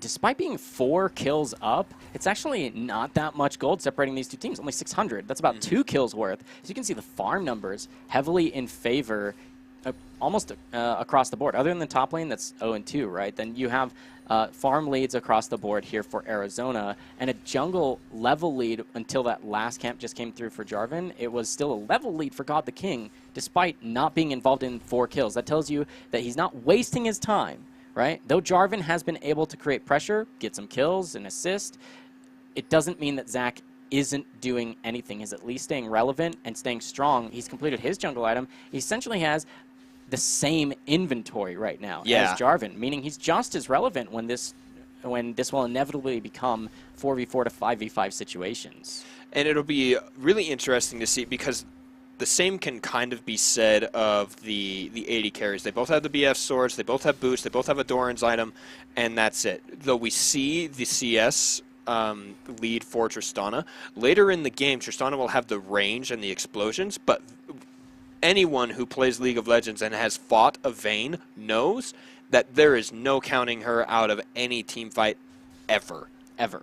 Yeah. She is so strong, dealing that % max health true damage, and especially with a Jarvan in the mix, you get a good condemn against his ultimate and just sets up the fight even better. So I want to see how that one turns out, because the AD carries are really, really strong. Yeah. Looked like an Ornn ultimate cast up there in the top lane. Yes, it was. A little bit of a trade there. Ooh. You can see it's pretty close, but then Drubin with a lot of life stolen back there. Oh, boy. One goes back in. He goes back in. He gets the shield. Flash forward after the cast of the Crimson Rush. Yeah, mechanical misplay there. You could see he probably would have had the damage to take down Anguished One if he had landed that flash first before the Crimson Rush. That damage plus his passive is stacked up, as you see here. This will be a lot of healing. It gives him the movement speed, too, to reposition. That's going to be a lot. Heals off of a minion. Nice Hourglass, and Cataclysm keeps him trashed under. Oh. That's going to be trading. Oh, no. The minions. And there we go. Power Kook does flash out of turret range. Oh, but Janna gets the Zephyr for the kill, even though God the King was on his way. Wow. A super aggressive dive. It looks like a lot of damage onto Filthy Hippie right there, too. Stopwatch meta. Oh, man. Great use of the stopwatch, though. Yeah. About to die, gets the stopwatch, is going to make it out, except for that pesky support roaming all the way up to the top side of the map. Good move from Mr. Sphex, knowing where to be. God the King also right there, ready to pick it up. Smart plays. I think a little too aggressive from WSU at that moment. You know, they think that they can get that kill, and if it hadn't have been for Vladimir kind of wasting flash there, they could have played it a lot cleaner. You have Vladimir instead go and tank the turret. Then even if there is that stopwatch that comes through, you can reset tower aggro with the W, and it plays out a lot better than both of you losing your flash and one of you dying. It's just a little unfortunate from WSU, but I do appreciate their willingness to play aggressive, knowing that they're up in general pressure, right? They've got more gold, they've got more kills, and they just need to keep pressing the attack Not that any one of them in this entire game is running that keystone, but simply that if you're going to play a composition that has a lot of damage and has a lot of go buttons for fighting, then if you get a lead, you need to press it and press it and press it and press it, unless you have some like other scaling, like I want to say insurance policy essentially, which you really don't have against Arizona. Arizona definitely has the late game here, barring like a full-on wombo combo from WSU. Right. And even in terms of champion, if that weren't true, you have Ornn. Speaking of Ornn, he is going to be hit with the ultimate from Vladimir, and the, wow, power kook. All that damage from the two of them instantly. Ornn just dies.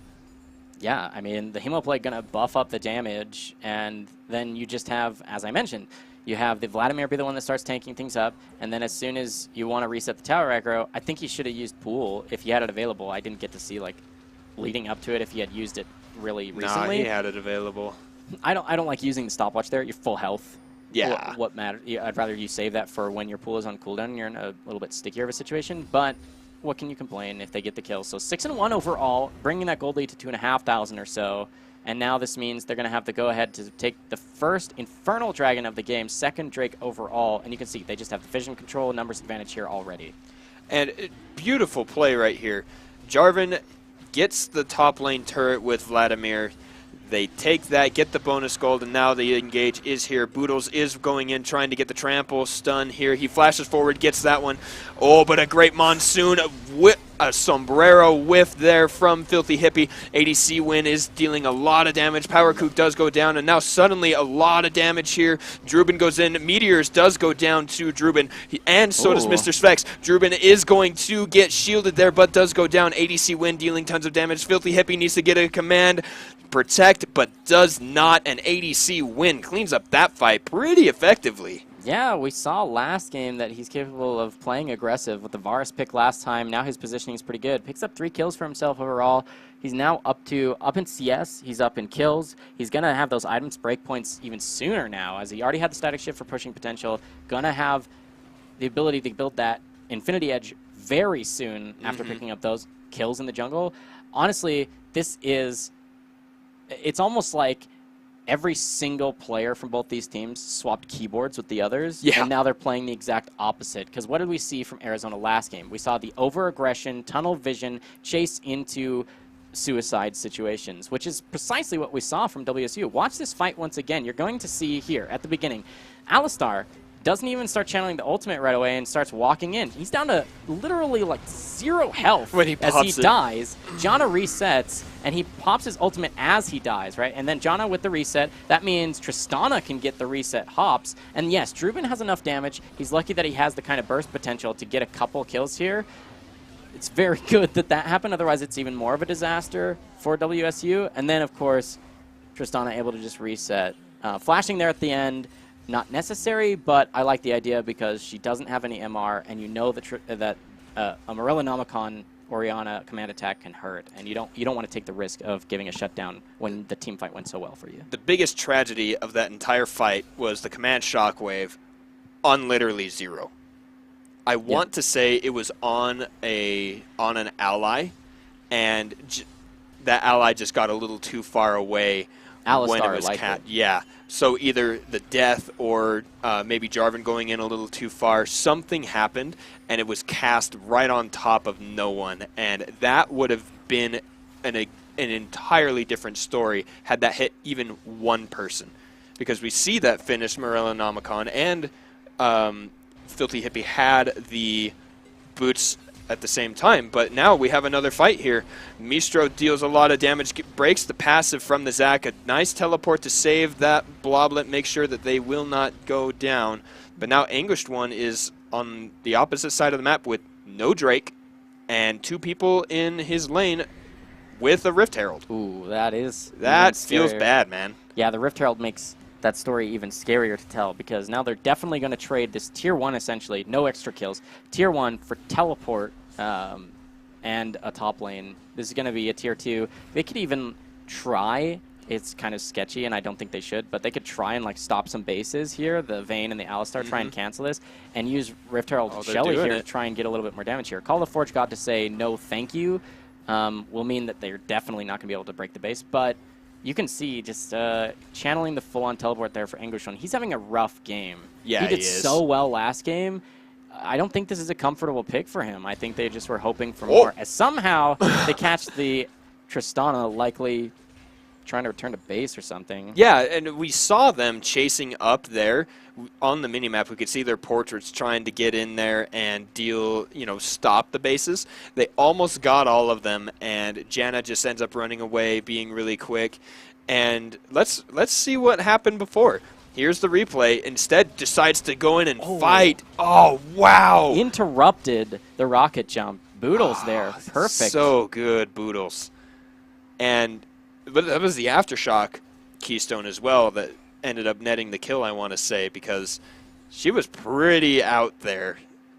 Nice work from the Washington State bottom lane. It's back now to 1,000 gold lead in favor of the Cougars over the Wildcats. And that was interesting, too, when we found out their mascots. Which would win in a fight, a Wildcat or a Cougar? I have no clue. So far, a Wildcat is winning, but now in game number 2, these Cougars, these Washington State boys, are really, really showing that they know how to play League of Legends. Oregon's playing later on. Maybe we can ask Zoologist. There we go. He does play for that, right? He does, yeah. Okay, yeah. good. Because I was like, this could be a really funny thing to say, or I could fall flat if I'm actually No, I'm pretty wrong. sure that's him. Yeah. So we could ask him who would win in a fight, either a Cougar or a Wildcat. Although, I don't know if those are actually different. Are those perhaps terms for the same actual species? I'm not sure, but we've got another fight here. Ornn really not having a good game, like you said. PowerCook has been camping this guy. Top lane, mid lane, bot lane, doesn't matter where he is. PowerCook is there to shut down this Ornn. And I think that that's really wise here because of the fact that, first of all, it does give good position for the Baron. And now no Shockwave to come out there, only on one. Meteors takes a lot of damage, but Drubin does go down, so does Orianna. There's just no way. Boodles is now in there. What's he going to do? Is he going to try and kill God the King? I think he should. Dealing a ton of... He gets the kill. He picks up... Now he's going to get ADC and win. Boodles is going to take the Baron solo after losing 2 of his teammates. Boodles is the savior of this game for Washington State. I cannot believe he went in there and got 2 kills on it. What the heck? Boodles here. All right, so a little bit of a clan fiesta. You see this fight happen where Vladimir gets in. He puts down a lot of damage. You can see the burst onto the backline there, forcing them towards the back of the pit. For those of you unfamiliar, Baron deals bonus damage, a significant portion of bonus damage if you're standing behind it. So ADC, he needs to reposition immediately. You're going to see these spikes come out in just a moment here. Back at the back of the pit, and that's just half of his health, and you think that comes from Boodles, but it doesn't. It's just the Baron. You need to reposition and maybe turn onto Boodles and then reset onto the Baron. But honestly, as soon as you see that you're in vision, turn the fight, kill whoever caught you doing it, and then either you can decide then if you want to take the Baron or not. Right. A little bit bad there for Arizona, but nice play from Boodles. Oh, the Dragon Strike does go out for Mr. Sphex, does not land. Yeah, crazy. And now this is the priority right now. We're at 22 minutes, 13 kills to 8. But now the gold lead has actually surged forward for Washington State. They got all those extra turrets. They're up 3 extra turrets from Arizona. This is the place to be, especially because they almost lost it for free. You better bet they're setting up to be here to stop it again. Yeah, where we saw threats for Arizona, they're now being equalized for Washington. We mentioned how the Tristana was getting strong after she got some kills in the last team fight a couple times ago in their bottom side jungle, and that allowed her to have Infinity Edge plus Static Shiv. But then, when those are completed, you need to be able to take a good fight. Baron's not the fight you want to take. You actually want to fight champions and then take an objective afterwards, but instead they get caught out, and that gives time and, of course, donates gold back over. WSU, now you can see in the inventory, Vayne essentially the same items, the same core items, and now we're waiting on item completions for second or third items for WSU, while Arizona is able to kind of equal those first and second core items. So when that's the case, these fights right now are actually pretty close in terms of total power for these champions, just based on their inventories. And so it all depends on who has the best engage and re-engage, disengage, Janna, and we'll see how these fights play out. True advantage, though, goes to the Washington State top laner. But now we need to see God the King going in against 3, getting dealt tons of damage here. He is unstoppable. Janna getting a nice monsoon to heal him up. But now PowerKook goes in onto Mr. Svex, flashes out of his own Cataclysm. God the King is going to use his stopwatch, double teleports in. Anguished One gets in first, gets hit super hard, and now Meteors jumps in and gets the Emperor's Divide. Nice. He slays Druben, but a great shockwave. Ooh. In goes Jarvan again. Zac is back in the fight. God the King going to get knocked into the passive form. Will not survive this one. Anguished One wants to help, but cannot. That is a 2-for-1 trade so far. And with the jungler down, and Azir's ult down, and Janna's ult down, and Ornn's ult down, I think now's the time to go for the Baron. Yeah, and they do have the vision control. They're going to clear out that pink ward at the back of the pit, make sure it is completely blind. Tristana going to say, I'm not contesting, I'm going to back off. Mr. Specs, I don't think you should try for even a blind steal here. I don't think it's safe. If they want to jump over onto you, you know that they can here. So that's going to be Smite coming through. I like the choice for Tristana to take the mid lane in exchange. Yeah. But let's take a look at this fight. What's going to happen here is you see Jarvan goes in but flashes out. He's going to get really low. He can't really re-engage. But then the teleport comes through. That's a nice use of the stone plate to be extremely tanky, and the nice call of the forward dodge into multiple knockups mean you can't even get another pull there from Vlad, but he throws down as much damage as he can. The shockwave turns the fight, and then you can see enough health is left over here to maintain a safe deletion of the Bloblets. Peel back, start the Baron, even though they get low. Tristana makes the smart choice to at least trade some objective for it. Now it becomes more of a stalling game here for Arizona. And so one thing that I want to bring up is exactly that point about Tristana taking something else. It is a 2v4 at that point. You are not going to steal the Baron. Don't go over there. Don't try it. Do something useful. And so, oh, well, PowerKook jumping in there just for some Raptor camps. A Call of the Forge God here goes in, does knock up both champions' Boodles. Oh no, nice. The interrupt from PowerKook. He is going to go down. ADC Win picks that one up, and that with the Baron buff. Now it looks like we are going to see the Vladimir going up to join his team as Filthy Hippie takes half of Gianna's hit points. Mr. Specs won't be doing that again. There's the jump forward with the knock-up. Boodle's going to get all the crowd control, but now Vayne is dealing damage. Shut down onto the Alistar. Mr. Specs is ignited, taking a lot of damage. Let's Bounce doesn't hit any champions. And now Filthy Hippie is going to go down next. Anguish One goes down. Mistro gets one more auto attack, and the turret aggro does pick that one off. ADC Win is the next one to get the kill. Mr. Specs setting that one up. Nice work from Arizona to clean up that fight. Yeah, I just have one thing to say about that team fight. It's Janna. She keeps everyone just barely alive enough to make sure nobody dies to give, say, either like triumphant healing back to WSU or even just resetting the fight and keeping it safe. Because watch how this fight plays out. Watch Janna after the shockwave comes through. So here's going to be Orianna getting a beautiful multi-man shockwave. I believe it hits 4, almost 5, and that's exactly when Janna says, I have to keep everyone alive. She hits that R button, keeps everyone at like at least 100 health, but only barely. And then, yes, Mistra, beautiful Vayne play. I would like to see an aggro play right after here. She takes him down, kill the Janna. She's got 100 health. Then at least you trade that because you know that ADC is going to run after you. ADC Win, getting the win for his team fight there, and he ends up taking the deletion, and they're going to get that tier 2. 3 dragons in favor of WSU, and they had the Baron, but now they've only... I believe that was losing Baron on like all yeah, members. It was all so 5. The only thing left for them to fight with is simply their gold advantage, which is only 1,000 gold now. And it's been at about that point for the whole game. They were up to a little bit earlier, and then they, you know, it was only 600 up to 2,000, back to the 1,000, and it's been pretty consistent there for the last several minutes.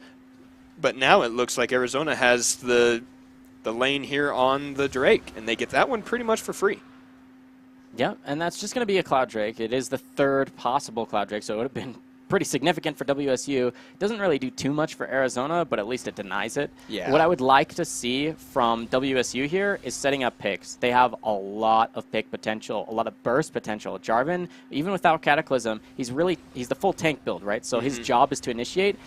I'd like to see him building or purchasing, excuse me, a lot more control wards to help look for that kind of pick potential.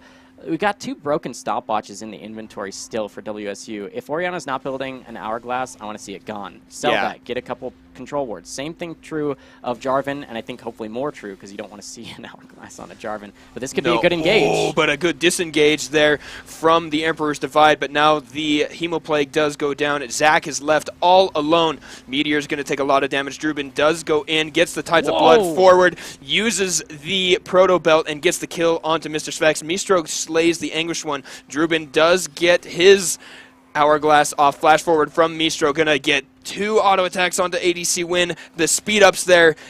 Buster shot. Flash forward from PowerCoo. Gets the slow from the Smite. Meteors is going to go down. Mistro gets that kill.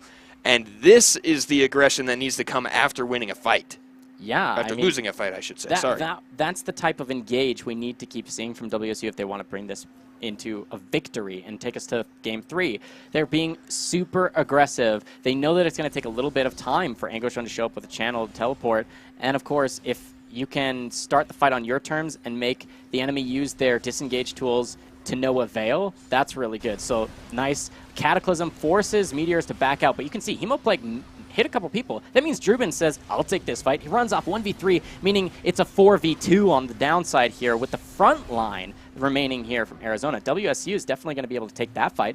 They do delete the front line. 4v2, remember? And then, yes, of course, when you're outnumbered that much, even though he takes down Janna, that's going to be Vladimir falling, but what better AD carry to chase than a Vayne? And Vayne just running them down. PowerCoo gets a nice slow, and that's going to be another kill, even though you do force the flash from ADC Win. Tristana gets away after using heal and flash and only trading 1 kill for multiple others.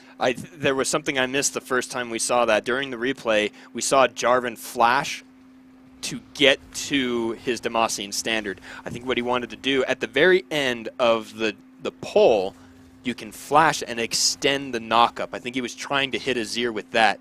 Otherwise, you do the EQ and then flash forward to get the auto attack. But it was, I saw the animation. It was probably an 1/8 of an inch flash. It did not go anywhere. I think he was trying to get the knock-up.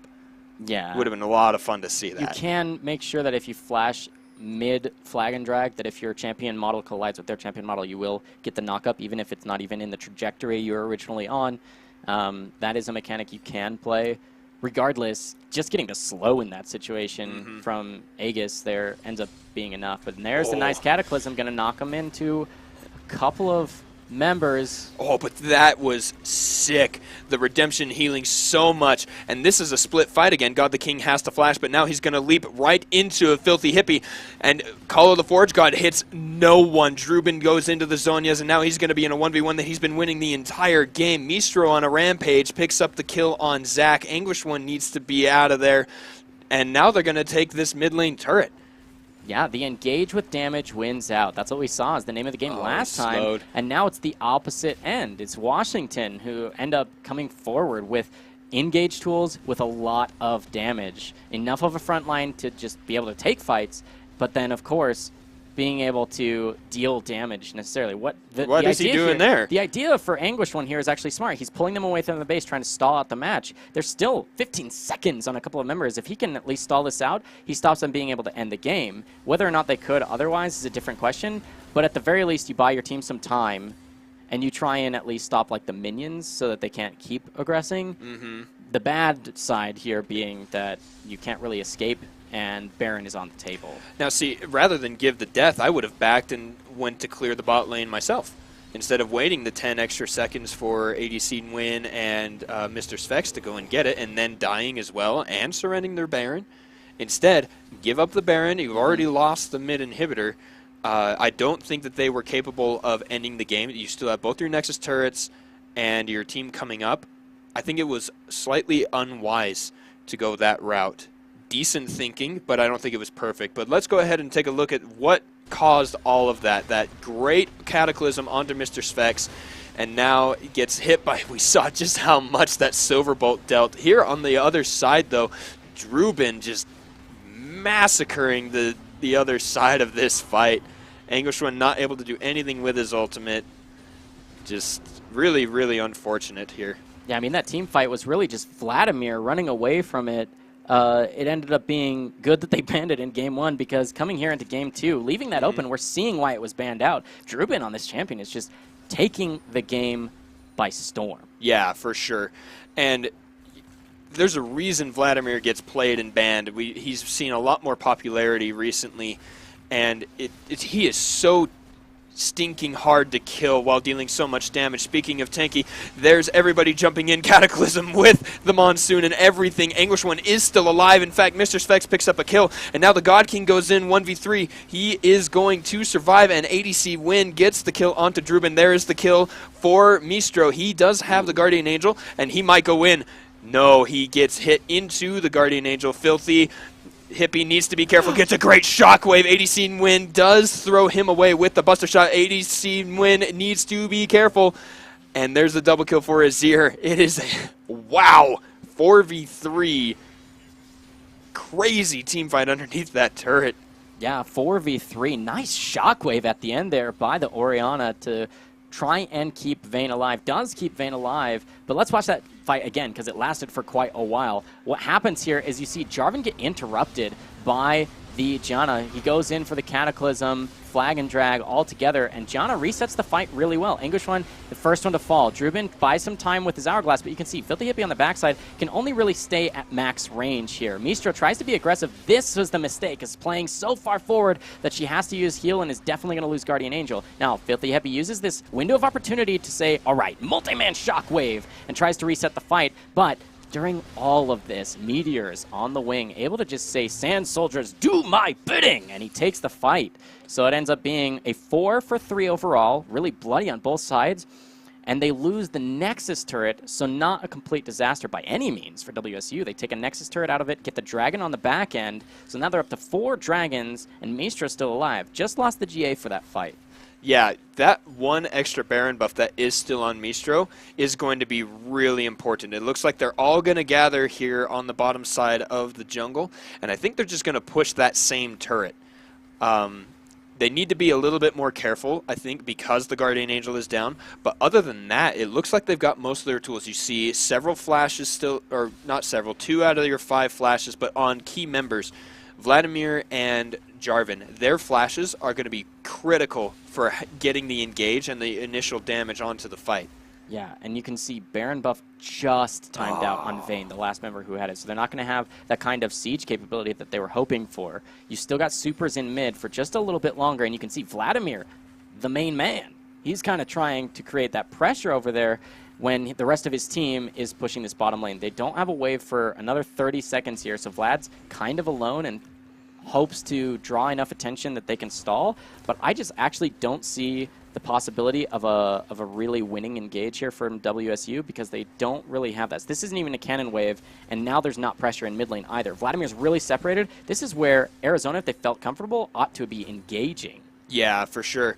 And especially on the side of WSU, I don't think they want to engage. They have the pushing mid lane, and look at the top side. That minion wave is definitely in their favor. So if they can just hang out here on the bot side, let the Baron respawn, get the mega minions into the base. Oh, but now the inhibitor does respawn. Drubin doing a really good job of drawing aggro away from that bot side. I think they are. They're just posturing around the possible objectives so that the top one will take itself, because once someone goes up there, it needs to be one person. Either it's going to be Tristana or Azir, and those are the most dangerous, but someone's got to go take care of that top wave because it is massive. It is a long way out, though. It's going to be another minute or so before it hits the turret. And that's a long time for Arizona to decide exactly how they want to handle this. They do have to handle it some way or another. They only have the one Nexus turret, so this could be the end of the game if things go terribly. But you can see this is out of vision. Elastic Slingshot comes through. Ooh, Call of the Forge God cast as well. Emperor's Divide throwing everybody. There's the Let's Bounce. But now suddenly Vladimir is back in the fight. Anguish One is still alive, but now Zach is going to go down next.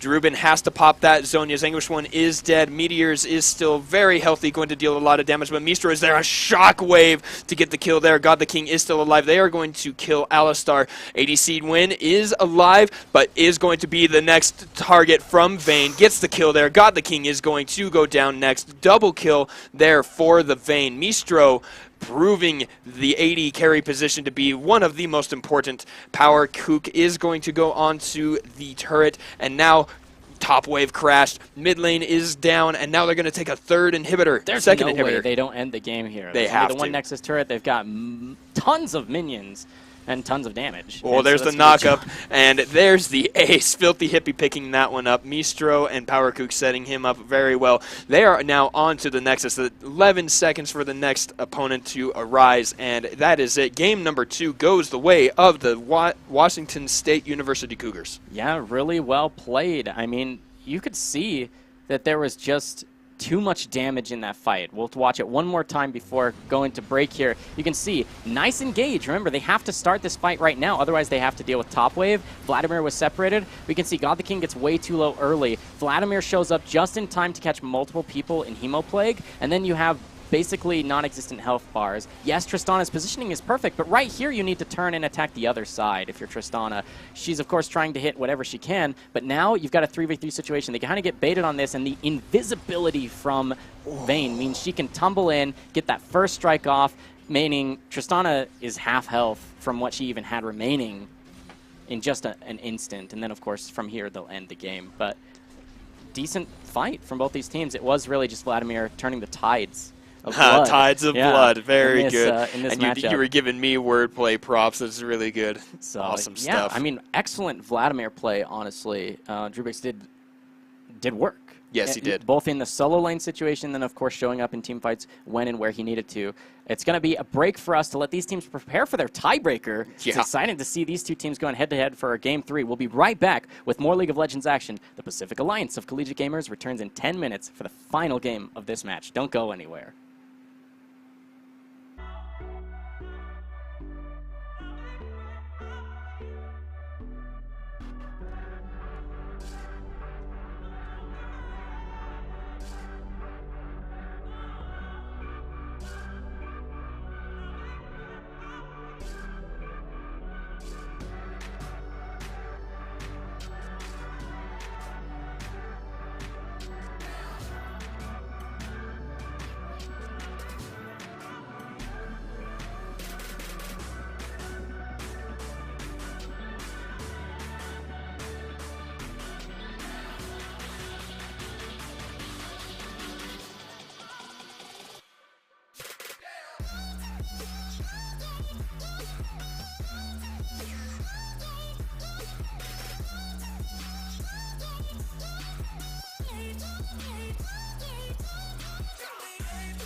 a glass bowl at the end of a black hole.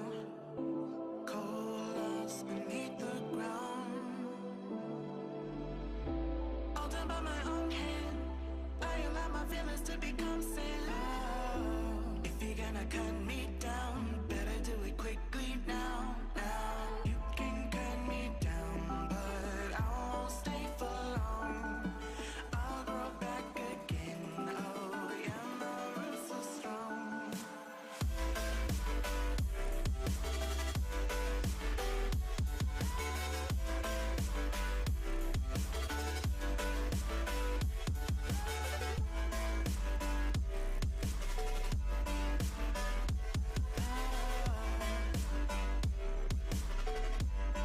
My roots are strong.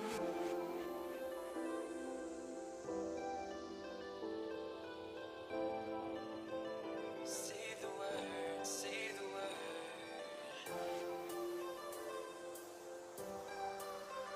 Say the word, goodbye. Say the word and we can run around the earth and around the sun. Say the word and we can say, forget about that better place. And I know you're healing, 'cause I know the feeling. The streets stop breathing. I don't wanna let you. Say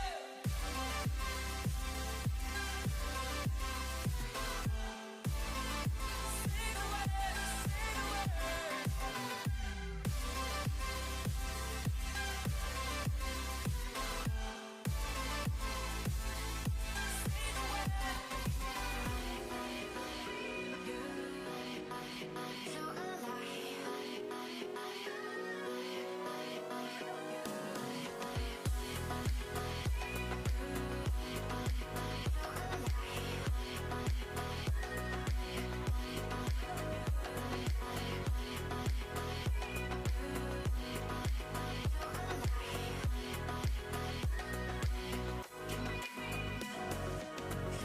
I give into the lesser fight.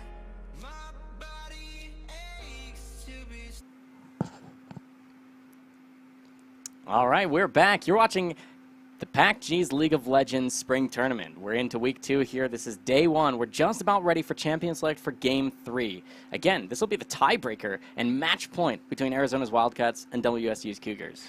I'm super excited about this because exactly what we said needed to happen. The changes in the draft, the changes in play style, that happened. And it was amazing to watch, especially PowerCook going off and doing exactly what he needed to do. He had the pressure. He got the first blood. He got the first ganks. He burned the flash on the Azir. He was always in the right spot. Those Jarvan plays were phenomenal. Yeah, it was the early pressure from PowerCook that ended up snowballing this, I think. It's fair to say that it snowballed it into the win. Because not only did he get mid lane pressure, you mentioned the flash from Azir, but then he ganked top lane, ends up netting first blood. It was the assist for Vladimir, but it was first blood, so that's a good 200 gold chunk for the Vladimir to start rolling. And then returns. It was in the middle of our replay of First Blood that we come back and we're like, wait, were we watching a replay? Or was that live action? Because it seems like Orange just died to a gank again. And, I mean, you can only do so much when you have Jarvan coming in from his own pressure, creating vision, and making sure that he gets the good ganks off. So PowerCook really setting up Vladimir for success to be the monster in late game that he really was. So really well played by the jungler, top lane. And that ends up netting the Wildcats the win, right? So now it's 1-1. I think the draft was amazing. It ended up being that both of these teams swapped strategies almost entirely. Yeah, we talked about that in game, how Arizona, the first game, was kind of losing in the lanes, but then ended up winning the team fights. But then it came back, and Washington State was winning the team fights afterward. It ends up being that you have almost that SKT strategy where you pick what champions you know you can team fight well as a team later.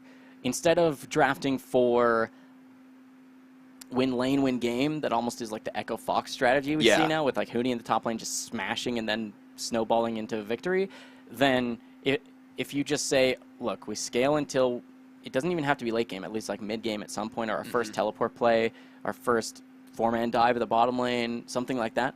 We play until we're ready to team fight, and we know that's our strength. Then you draft to that, rather than draft to win lane, win game, or even late game scaling. So let's hop right into our champion select. Again, this is Game 3, the tie-breaking match between Arizona and Washington State. These two teams putting on a showcase. They're talented players playing extremely well.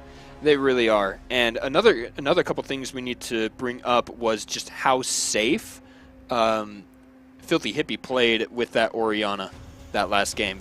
Able to let Jarvan roam around and then give the time for Mistro to scale up on the Vayne, getting 2-3 items, and then suddenly Vayne was everywhere, taking all of the fights. And we're looking back here into the bans. Everything's looking really familiar. Skarner, Kennen, Tarek, and Gnar, all bans from the first 2 games as well. Let's see if they change anything else up here. We should see Thresh or Varus and Sejuani coming through as the bans I expect a Vladimir ban just because of how much he did really well. Yeah, and he just took over the game, so I expect to see that come through. Otherwise, this is looking like the same exact draft we've seen time and again from both these teams. There's the Vladimir ban. And if things go the same, you're going to see, what, Sejuani? It should be Sejuani. And then mid lane bans, Azir. Yeah, Azir and Ryze and Orianna and Ahri were the first 4 in the other game. But then we actually saw a lot of bot lane bans at the end of the phase in game number 2 with Easy and Xayah and then the Tahm Kench. So what I'd like to see is actually, instead of focusing on the AD carry bans, because both these, both Mistro and Win play pretty much the same champions. We saw them even trading champions. I would rather see those bans either go more to top lane, if you're putting a Vladimir ban, if you're putting a Kennen ban, Gnar ban, more top lane bans, or even support bans could be useful because those have made the difference. Alistar comes through in the first rotation, your first pick. That's a lot of priority put for Arizona. I think a lot of that has to do with how well Washington State used it the first game, and then actually it was Arizona picked it the first game, and then it was taken by Washington State, and then now it's picked on Arizona again. I think that is really wise. We've seen just how effective that pick is. Yeah, tanky, engagey, crowd control-y, just exactly what they need to win these fights. But that's a really solid-looking bot lane there for Washington State with the Varus Janna.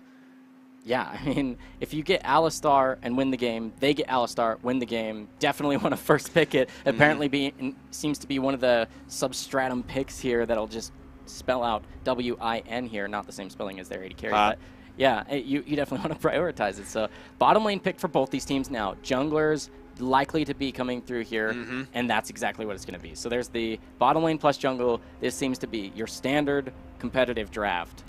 And I think there's a reason for that.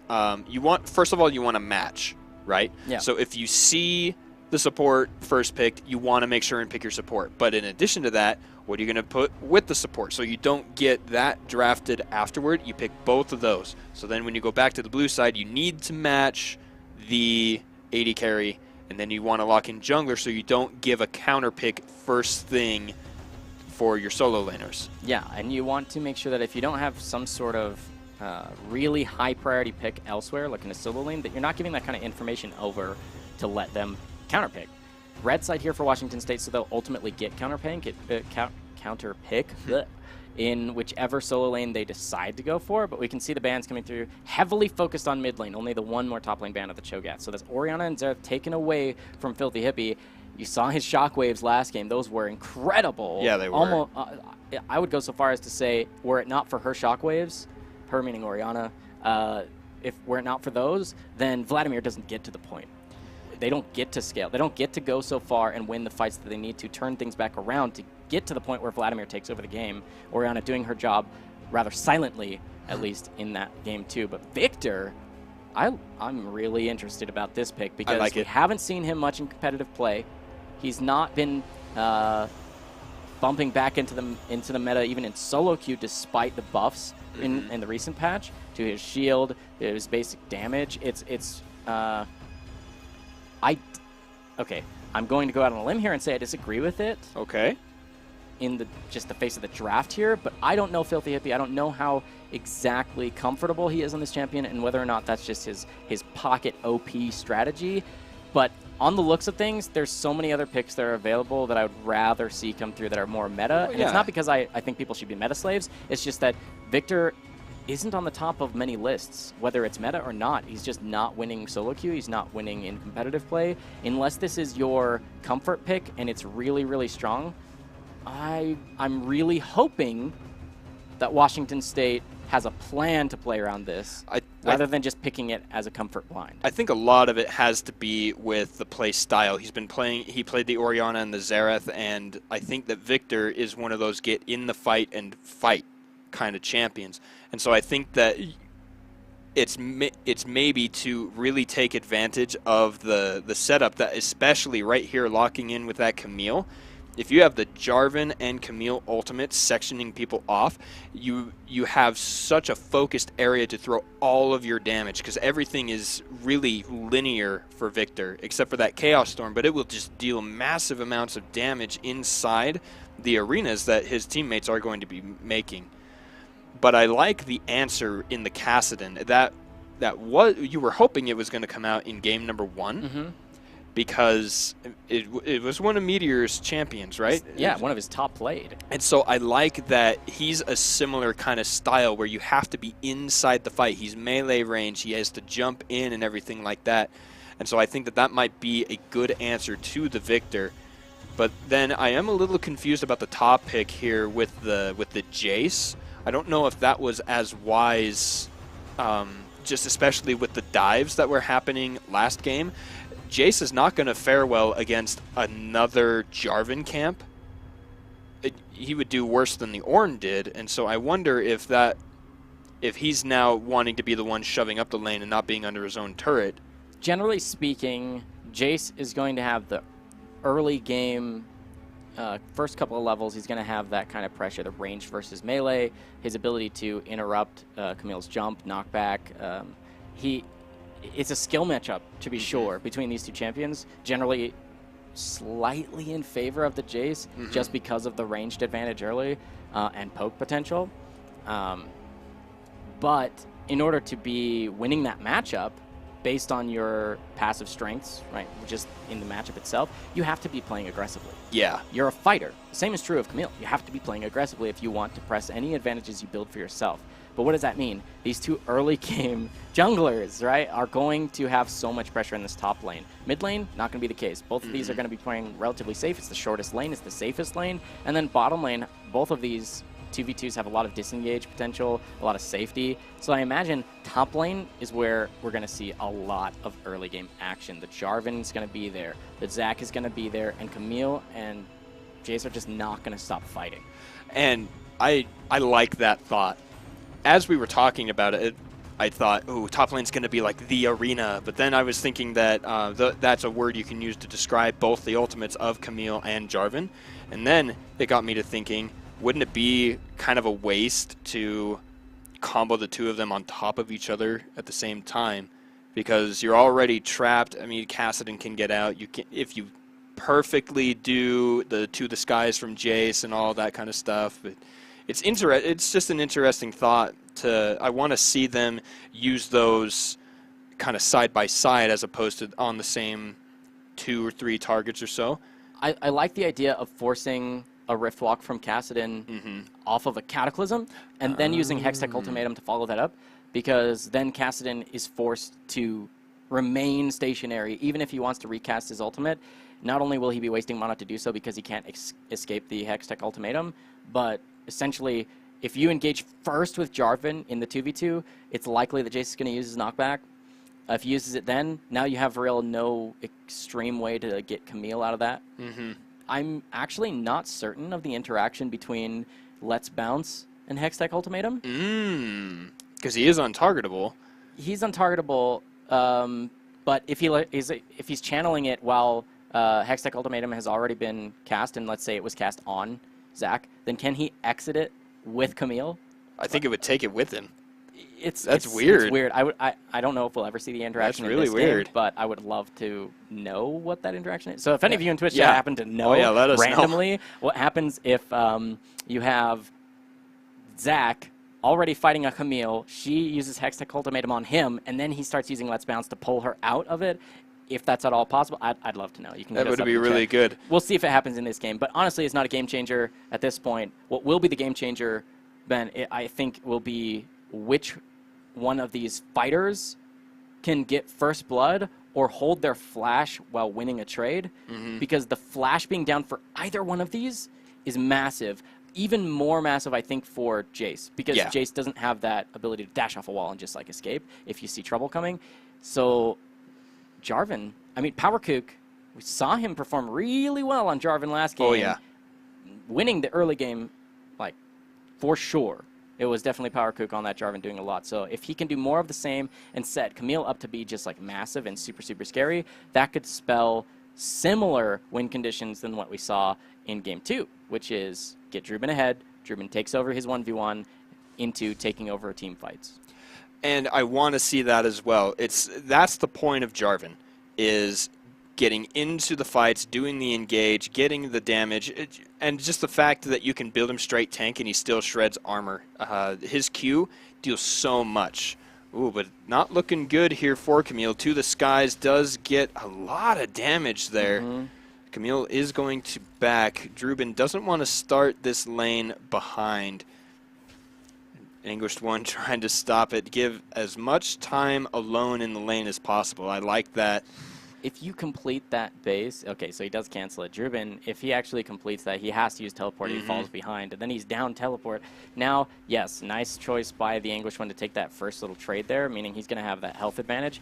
Even more pressure, that means, onto PowerCook to try and get Druben ahead, despite him being down in that health trades. Oh, man, and he is just wanting to stop all sorts of even inclinations of this being a good idea to gank here. But I think he needs to be a little careful. If he's pushed too far, then he'll just be opening himself up to a nice Jarvan combo. Yes, and it will be Jarvan starting on the bottom side of the map, meaning he'll be topside around 3.5-minute mark or so with double buffs. Level 3 probably as well, meaning he'll be super, super strong in whatever fight Jarvan decides to take. And Zach trying to gank mid early, similar to what we saw from PowerCook last game. Getting a flash in mid lane can do a lot for you, but hopefully it means enough to make like a difference. Here, this is Jace having the early advantage, as I talked about. He's going to have the 1v1 advantage for a while until it gets to the point where Camille can turn these fights back around. Say, oh, you're going to jump on me? I'm actually going to jump against the wall and stun you. You're going to have to perfectly time your spells. But, ooh, Jarvan could get pinched here in the river. And now Druben is not full hit points, but does get the stun up there. Gets the slow. Flash burned. PowerCook does force that one out. And now Zach does want to disengage. A good play, effective gank, getting the flash out. We talked about the importance of the flash in this matchup. Now PowerCook is hanging around here, whereas God the King did leave. I expect to see this return gank. This is smart from yeah. Jarvan. The flash is already down. Yes, there's a lot of minions for Anguished, and that's why he's baited here. Here he goes. But there you go. There's the knockup and the jump in Q. First blood from Camille. Beautiful play. Yeah, and that means she's safe, too, to take all this farm without getting harassed underneath the turret. Teleport is available for Anguished One to return, but one of the worst things you can do is lose your flash, die to a gank, or have to return, teleport back up. This is what's happening. The smartest thing that Cook can do here is return once again to the top lane. He has his flash. He probably still has red buff ticking, and if you can kill Anguished One again, top lane is over for Jace. Absolutely over, like twice over. So now Camille is going to go ahead and jump back, has that first blood kill gold, wanting to pick herself up an item to help in those trades. Double long swords. That means that's going to be the Tiamat going to be coming out the next time he goes back. And I like that. It's a much more aggressive build than rushing straight for the components of the Trinity Force that Camille relies on so heavily. Yeah, you definitely want the wave clear potential that Tiamat can give you. It is otherwise rather lacking. Nice engage. That's a Ignite that comes through. And that is the stun. Boodles is taking a lot of damage, but so is Mr. Flex.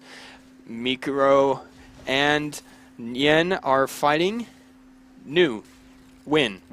Gosh, oh my gosh. I keep trying to read it because But now we do see it. Jarvan is moving up toward the top side. You have 2 flashes to go in on this guy. I think Drubin is a little bit aggressive, does get the stun. PowerKook is there. He does not land, but he flashes and gets the knock-up like we talked about last game. Yep. And that's the repeat gank.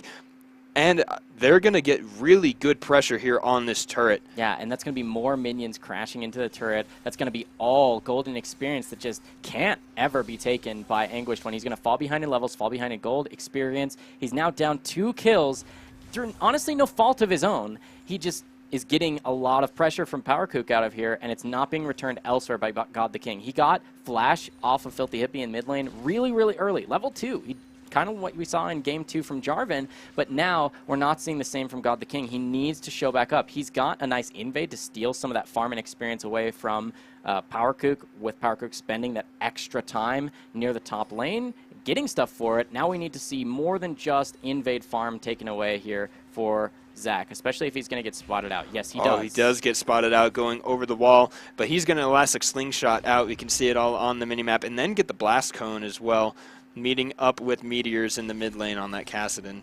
Nice invade. Yeah, we saw PowerKook doing similar early game stuff last game as we're seeing this game, just about as successfully. And God the King didn't fall behind in gold or experience. In fact, he had an experience advantage at one point. So you can see he's not wasting his time, but we need to see him trying to make the same kind of pressure. Nice flash from Caitlyn. It was a good buffer there, too. Mr. Sphex is going to make it out alive, but only just. Flashes burned from both the AD carry and support here for Arizona. They need to be careful. And now it's going to be a 3v1 power. Oh, and speaking of needing to be careful, the Anguished One almost losing a fight here. Flash forward to get the W and the auto attack. Drubin picks up the kill with the Tiamat. Yeah, that was really well played by both of them. I mean, it took Drubin's flash to actually get the kill onto Anguished One, so you would think all things equal, Anguished One would have won that 1v1 otherwise, or at least came out safe. But that means knowing that there's going to be the base coming through in top lane, the teleport's not available, with pressure in the bottom lane, forcing the flashes out from the nice gank from PowerKook, that's going to be an Infernal Dragon unless it gets stolen. Teleport could come through here from Meteors. They do get the kill there on the Drake, and a nice Chaos Field gives Filthy Hippie the first kill of the game here. Meteors and God the King are in the fight, but that's a nice knockup from PowerKook. The Hourglass comes out. Meteors is still alive, but now the Bloblets are there for God the King. Mistro still pretty healthy in compared to ADC Win, and that's a kill there for Boodles. Jump away with a 90 caliber net, and Mistro doesn't quite have the mana for the snipe. I don't think he has the damage for it either, but Meteors gets hit with that Zephyr. Filthy Hippie gets a nice auto attack after the Q, and fight advantage to the Washington State Cougars. Yeah, and you know, they actually do get the Infernal Drake on top of it. The teleport came through not in time to contest, and Zach jumped over the wall later. We'll get a replay in just a moment of how that fight played out. It wasn't too bad for Arizona, though they lost a lot of members and it ended up being bad, but the idea was okay, I think, to try and take that fight. They had the teleport advantage. As long as you actually are able to take the fight, then you can go for it. But they kind of just walked in to the gravity field, and Chaos Storm, Victor turning that fight around. So here's how it goes. And now we see the knockups into the Chaos Storm. That's an instant kill onto the Alistar. A nice the stretching strike to pull people together. The stopwatch there to stop. Not a lot, but it gives Caitlyn the chance to get a nice headshot. She had to flash away from the Chaos Storm while Meteors started fighting against multiple low health members. So you can imagine maybe if Caitlyn was able to either flash forward or stay in the fight with a little bit more health, then she might have actually been able to take that fight. But because she was so unhealthy, had to flash away, she's like 2 screens away when a relatively healthy Meteors is trying to fight multiple members. If you had DPS there, maybe things turn out differently. But ultimately, the fight just kind of unfolds poorly for Arizona, despite not starting terribly. So WSU take a massive advantage off of it, though. Not only is it a 3,000 gold advantage, now 5-1 in kills, but they've got the first Infernal of a game that will mean everything here. It is the tiebreaker, and both these teams scale relatively well. Yeah, I think that the the biggest thing here is now Camille will have the teleport advantage. Drubin did not channel his, didn't even have it available for that last fight. And so if another fight erupts that needs assistance on the opposite side of the map, or if anything else goes wrong that requires the teleport, Drubin will be there first. Yeah, this is a good counter gank. He's got Zach on vision there, and they'll know that he's walking away, too, with their superior vision in the river. This is going to be a nice 1v1 trade. Drubin has the ultimate, does throw down the Hextech ultimatum, flash forward into the Cataclysm. The dunk. It was beautiful. The double dunk, and that's what you were talking about right there. You get the Camille ult, so he can't leave, and then the Jarvan afterward, or vice versa in the case of the Kassadin that you were talking about. But God the King decides to go in. Mistro is now the target of a lot of damage. The ultimate goes down onto Mr. Flex. Boodles gets hit by a lot of damage. Power Kook slays God the King up on the top side, and now Mr. Flex is going to go back in. Stops just to get the ward in the brush there. Yeah, wow. A decent trade back and forth. It was the heal used by Mistro to reposition and then force the fight in a re-engage. Nice ultimate from him. Does connect onto both. Win actually separates himself to not take the extra proc, but that's going to be a decent trade in the 2v2. In top lane, what happened was you ended up having a good 1v1. We talked about the comboing of Cataclysm and Hextech Ultimatum. If it's someone you worry about using a repositioning tool, then you start with Cataclysm and you say, get out of my Cataclysm, I dare you. Then they use it, and now there's no way for them to reposition even within Hextech Ultimatum. Or you do it in the opposite. Start with Hextech Ultimatum, there's no way they dodge out from Cataclysm, especially when they're probably, as Jace did, going to fight towards the edge of it, try and kite back, but then they're towards the edge. There's no way for them to dodge Cataclysm one way or the other, so nice coupling of those ultimate spells nets them some kills, and that's going to be now Drubin. He was the Vladimir from last game that just popped off and took the game over. Ends up being 3-0-2, only 12 minutes in to this match. And Camille's going to start getting scary. That's the thing about Camille is I remember she already is. Okay, that's fine. Yeah, she is already scary. Got the Sheen and the Tiamat there, going to deal a lot of damage. But the fact is that she's going to scale even better. Getting the extra movement speed from the Phage, getting the attack speed, and the bonus damage when you complete the Trinity Force. It's just going to be so much, and it's sticking power. It's amazing how close and how long Camille will be on you. And here we go again. Mr. Kook and Drubin just wrecking this poor Anguished one. There was the double interaction again. And Drubin on a rampage now. I have got to tell you, the Anguished one is in anguish. Yes, indeed. And I mean, honestly, that was a nice flash from him. It dodged the damage from Cataclysm and repositioned him for Hextech Ultimatum. But those two spells poorly comboed in that situation, but those two spells together are always just going to lock you down, especially in little numbers, right? It's only just a 2v1. It's not a full-on team fight. And there's that teleport we were talking about coming in. Filthy Hippie gets the Chaos Storm down. Drubin is just massacring this team, helping get the double kill for Filthy Hippie. That teleport was amazingly timed. They were trying to make the dive. There's no way for Jace to follow, no way for anybody else to get there, and it was actually a double teleport. We can see that there on both Filthy Hippie and Drubin on cooldown now. And this will be the second Drake going over to WSU. They seem to have gotten Arizona's number. They took a loss in Game 1, figured out what they did wrong, fixed it for Game 2, and now they're doing even better coming into Game 3. Nice macro strategy, really playing in. Nice double teleport, as you mentioned. We've talked about this Camille and how she's popping off. She just got another couple of assists there in that fight off of her teleport. And I've played enough 80 carry. It was close, and that's just going to be a dead Zach for certain. I've played enough 80 carry to know that when it comes to the inventory and how strong the Camille is right now, she has 6 more items in her inventory than she needs to kill Caitlyn. So 6.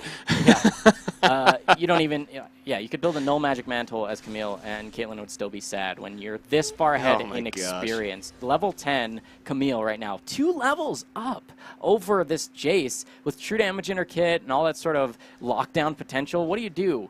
if you're Caitlyn here, as soon as these fights begin, as you just saw one, to be team fights, there's no escape. There's no way you get out of it. There wasn't even Hextech Ultimatum for that last fight, and Camille was still sticking on top of this Caitlyn. Caitlyn basically gets 100-0'd by the AoE. And that's exactly what we were talking about, the bonus movement speed you get from the phage and just all that damage. And now it looks like the ultimate goes on to Mr. Specs, trying to get the knockaway here. Filthy Hippie going to kite back, but will they get the kill onto Mr. Specs? They do. Boodles is there supporting Mistro. Will we see a nice ultimate there? No, ADC Win does pick up the kill against Mistro, but Boodles there to get revenge for his fellow bot laner. Yeah, you know, well played by Caitlyn there. Win backs himself up into the brush, making sure he gets enough headshots, takes down Mistro through a couple Janus shields and an exhaust, gets the kill for himself, turning it into a 2-for-1 rather than a 2-for-0. So nice play there from Caitlyn. Hopefully you see more of that, and that's the way that they get back in. Despite it being 2-13, there's only a 3,000 gold lead. That seems unheard of to me, for it to be so minuscule. It'll be increased, of course, by these towers falling, but to see Tier 1 in the bottom lane following 16 minutes into the match when it's 2-13 is actually pretty surprising, and they're not even getting it. So and here's the other thing that I want to say is impressive. Look at Jace. Just barely finishing that item. He is 0-5 against this Camille, ahead by a tiny bit in the CS, but almost won a fight against her.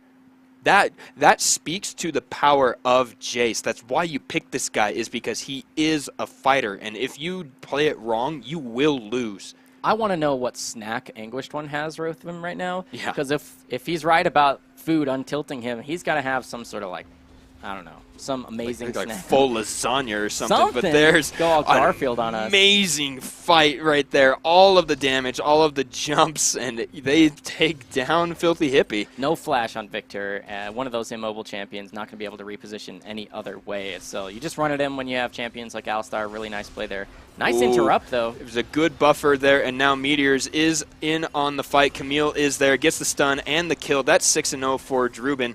Nice engage there from PowerKook. Even though he doesn't use that Cataclysm, he didn't really need to get the win in that fight. Boodle's going to take a Piltover Peacemaker, but be just fine.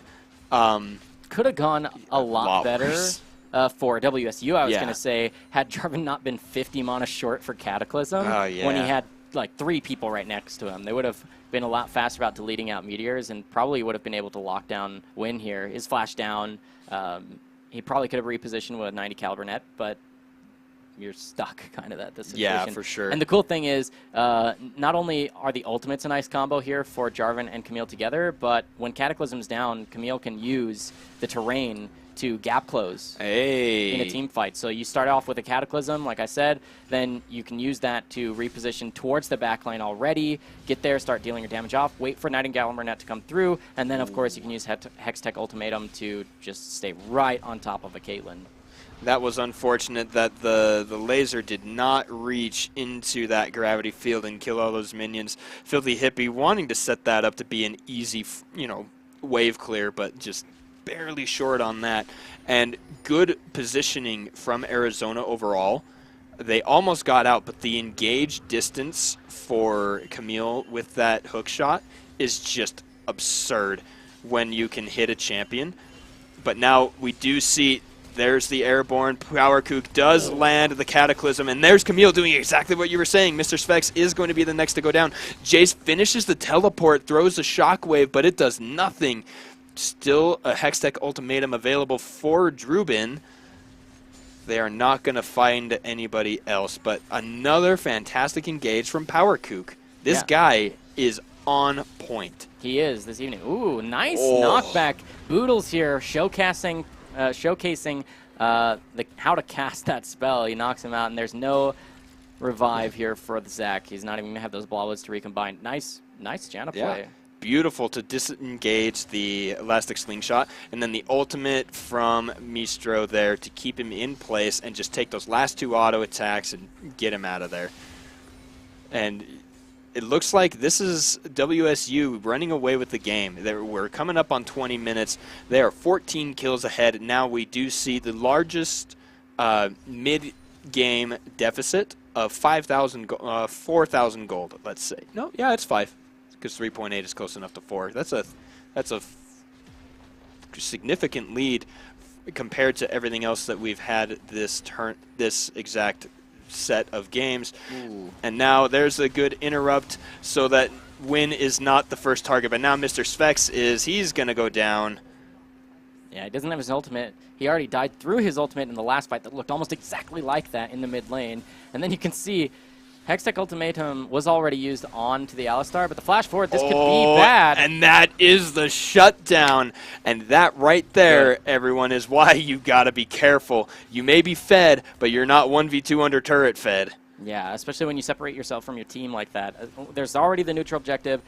That's the type of play that would allow Arizona to come back into this. So you got to slow it down a little bit. You gave yourself the shutdown over. Ooh, in the pit. Could be a steal. It is not a steal. It is really close again.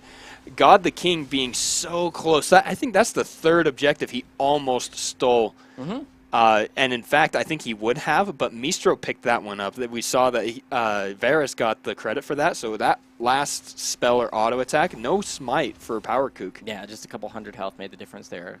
Auto attack Oh my gosh. from Mistro was able to bring it out, or it might have been the spell when he was firing at the Zac. But it ends up being a nice, secure third Drake now in favor of WSU.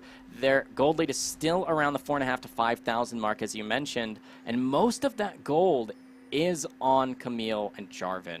There's a little bit more of a lead that's happening for Victor, and that's mostly just from his kill credit, kill participation. But you can see Jace, decent farm, right? The same true for Caitlyn and for Cassin, despite being down in kills overall. Everybody's staying pretty dang close in farm. Zac's even up, right? And so is Alistar. And you and I talk that gold means nothing unless it's turned into items. Look at that. Jace has the Serrated Dirk in addition to his Ghost Blade. That equals, roughly, if we're just saying items themselves, Trinity Force and Tiamat. He's only behind, the combination of what the Doran's Blade with the Longsword would be in the Jarvan's Fist. And then looking at Zac, he is definitely behind in compared to Jarvan. But then in the mid lane, you got one item if you count the Hex Core, 2 items here in the bot lane and on the supports. It's all really, really even, but now the engages are there. God the King wants to get Filthy Hippie. He flashes away, is going to get hit. Nice Cataclysm there to keep the Meteors there. Camille. One more auto attack. Camille is here, keeping Win completely out of the fight. Drubin gets that kill. Mistro is going to pick those up. Drubin now going to kill the Anguished one, and God the King gets a nice heal off the smite on the Scuttle Crab, but that is an ace in favor of Washington State. Yeah, the nice last little W there from Boodles, taking away the triple from Drubin. But you saw Drubin not even teleporting in, just walks in from the bottom edge there, turning the fight around. Even if it could have been going in favor of Arizona, there's no way it doesn't for WSU. So here we go. You see they start the Baron off, which is a good choice. They had the vision control, but then they need to peel off immediately, and they try to, but they still have the aggro Baron, meaning when Cassidy shows up, when Jarvan shows up, take people down. Jarvan does fall really quickly, same with Victor, but then you can see the damage is Caitlyn, and she's separated from the fight, and Varus is still able to be in there. Camille picks off the side, turns back in, and then, of course, low health targets, the easiest possible for Drubin to pick off, and even Janna to get it over herself. Get that last 3-0-15 now on the Janna. The perfect pick. I mentioned it in Champion Select. Even a member of Twitch chat went so far as to mention how it would be a good pick to come through, and when it did, it's now become one that's taken over the game, essentially. Yeah, and we can see that the Victor, definitely a good pick. Look at this guy. He's 4-2-6. He's doing really well. He's only about 15 behind in his CS there, but he's working it. Getting those Chaos Storms, getting the Gravity Fields to get the stuns. He's in the fights and doing everything he needs. Whether he wins the lane or gets the kills or not, he's there helping, and his team is coming ahead. League of Legends is a team game. Ooh. Without your team there, Budos does have to flash, but Queen of Disengage gets that Howling Gale and saves his own life, and Drubin on a killing spree again. That's a solo kill. Yep, she's that strong. You can't really leave her alone in the side wave. You and I have casted games that have kind of turned into this, where you actually can't leave someone alone in a 1v1 split if you know that they can't take the 1v1. And you see Camille getting the solo kill on the Jace, taking the turret.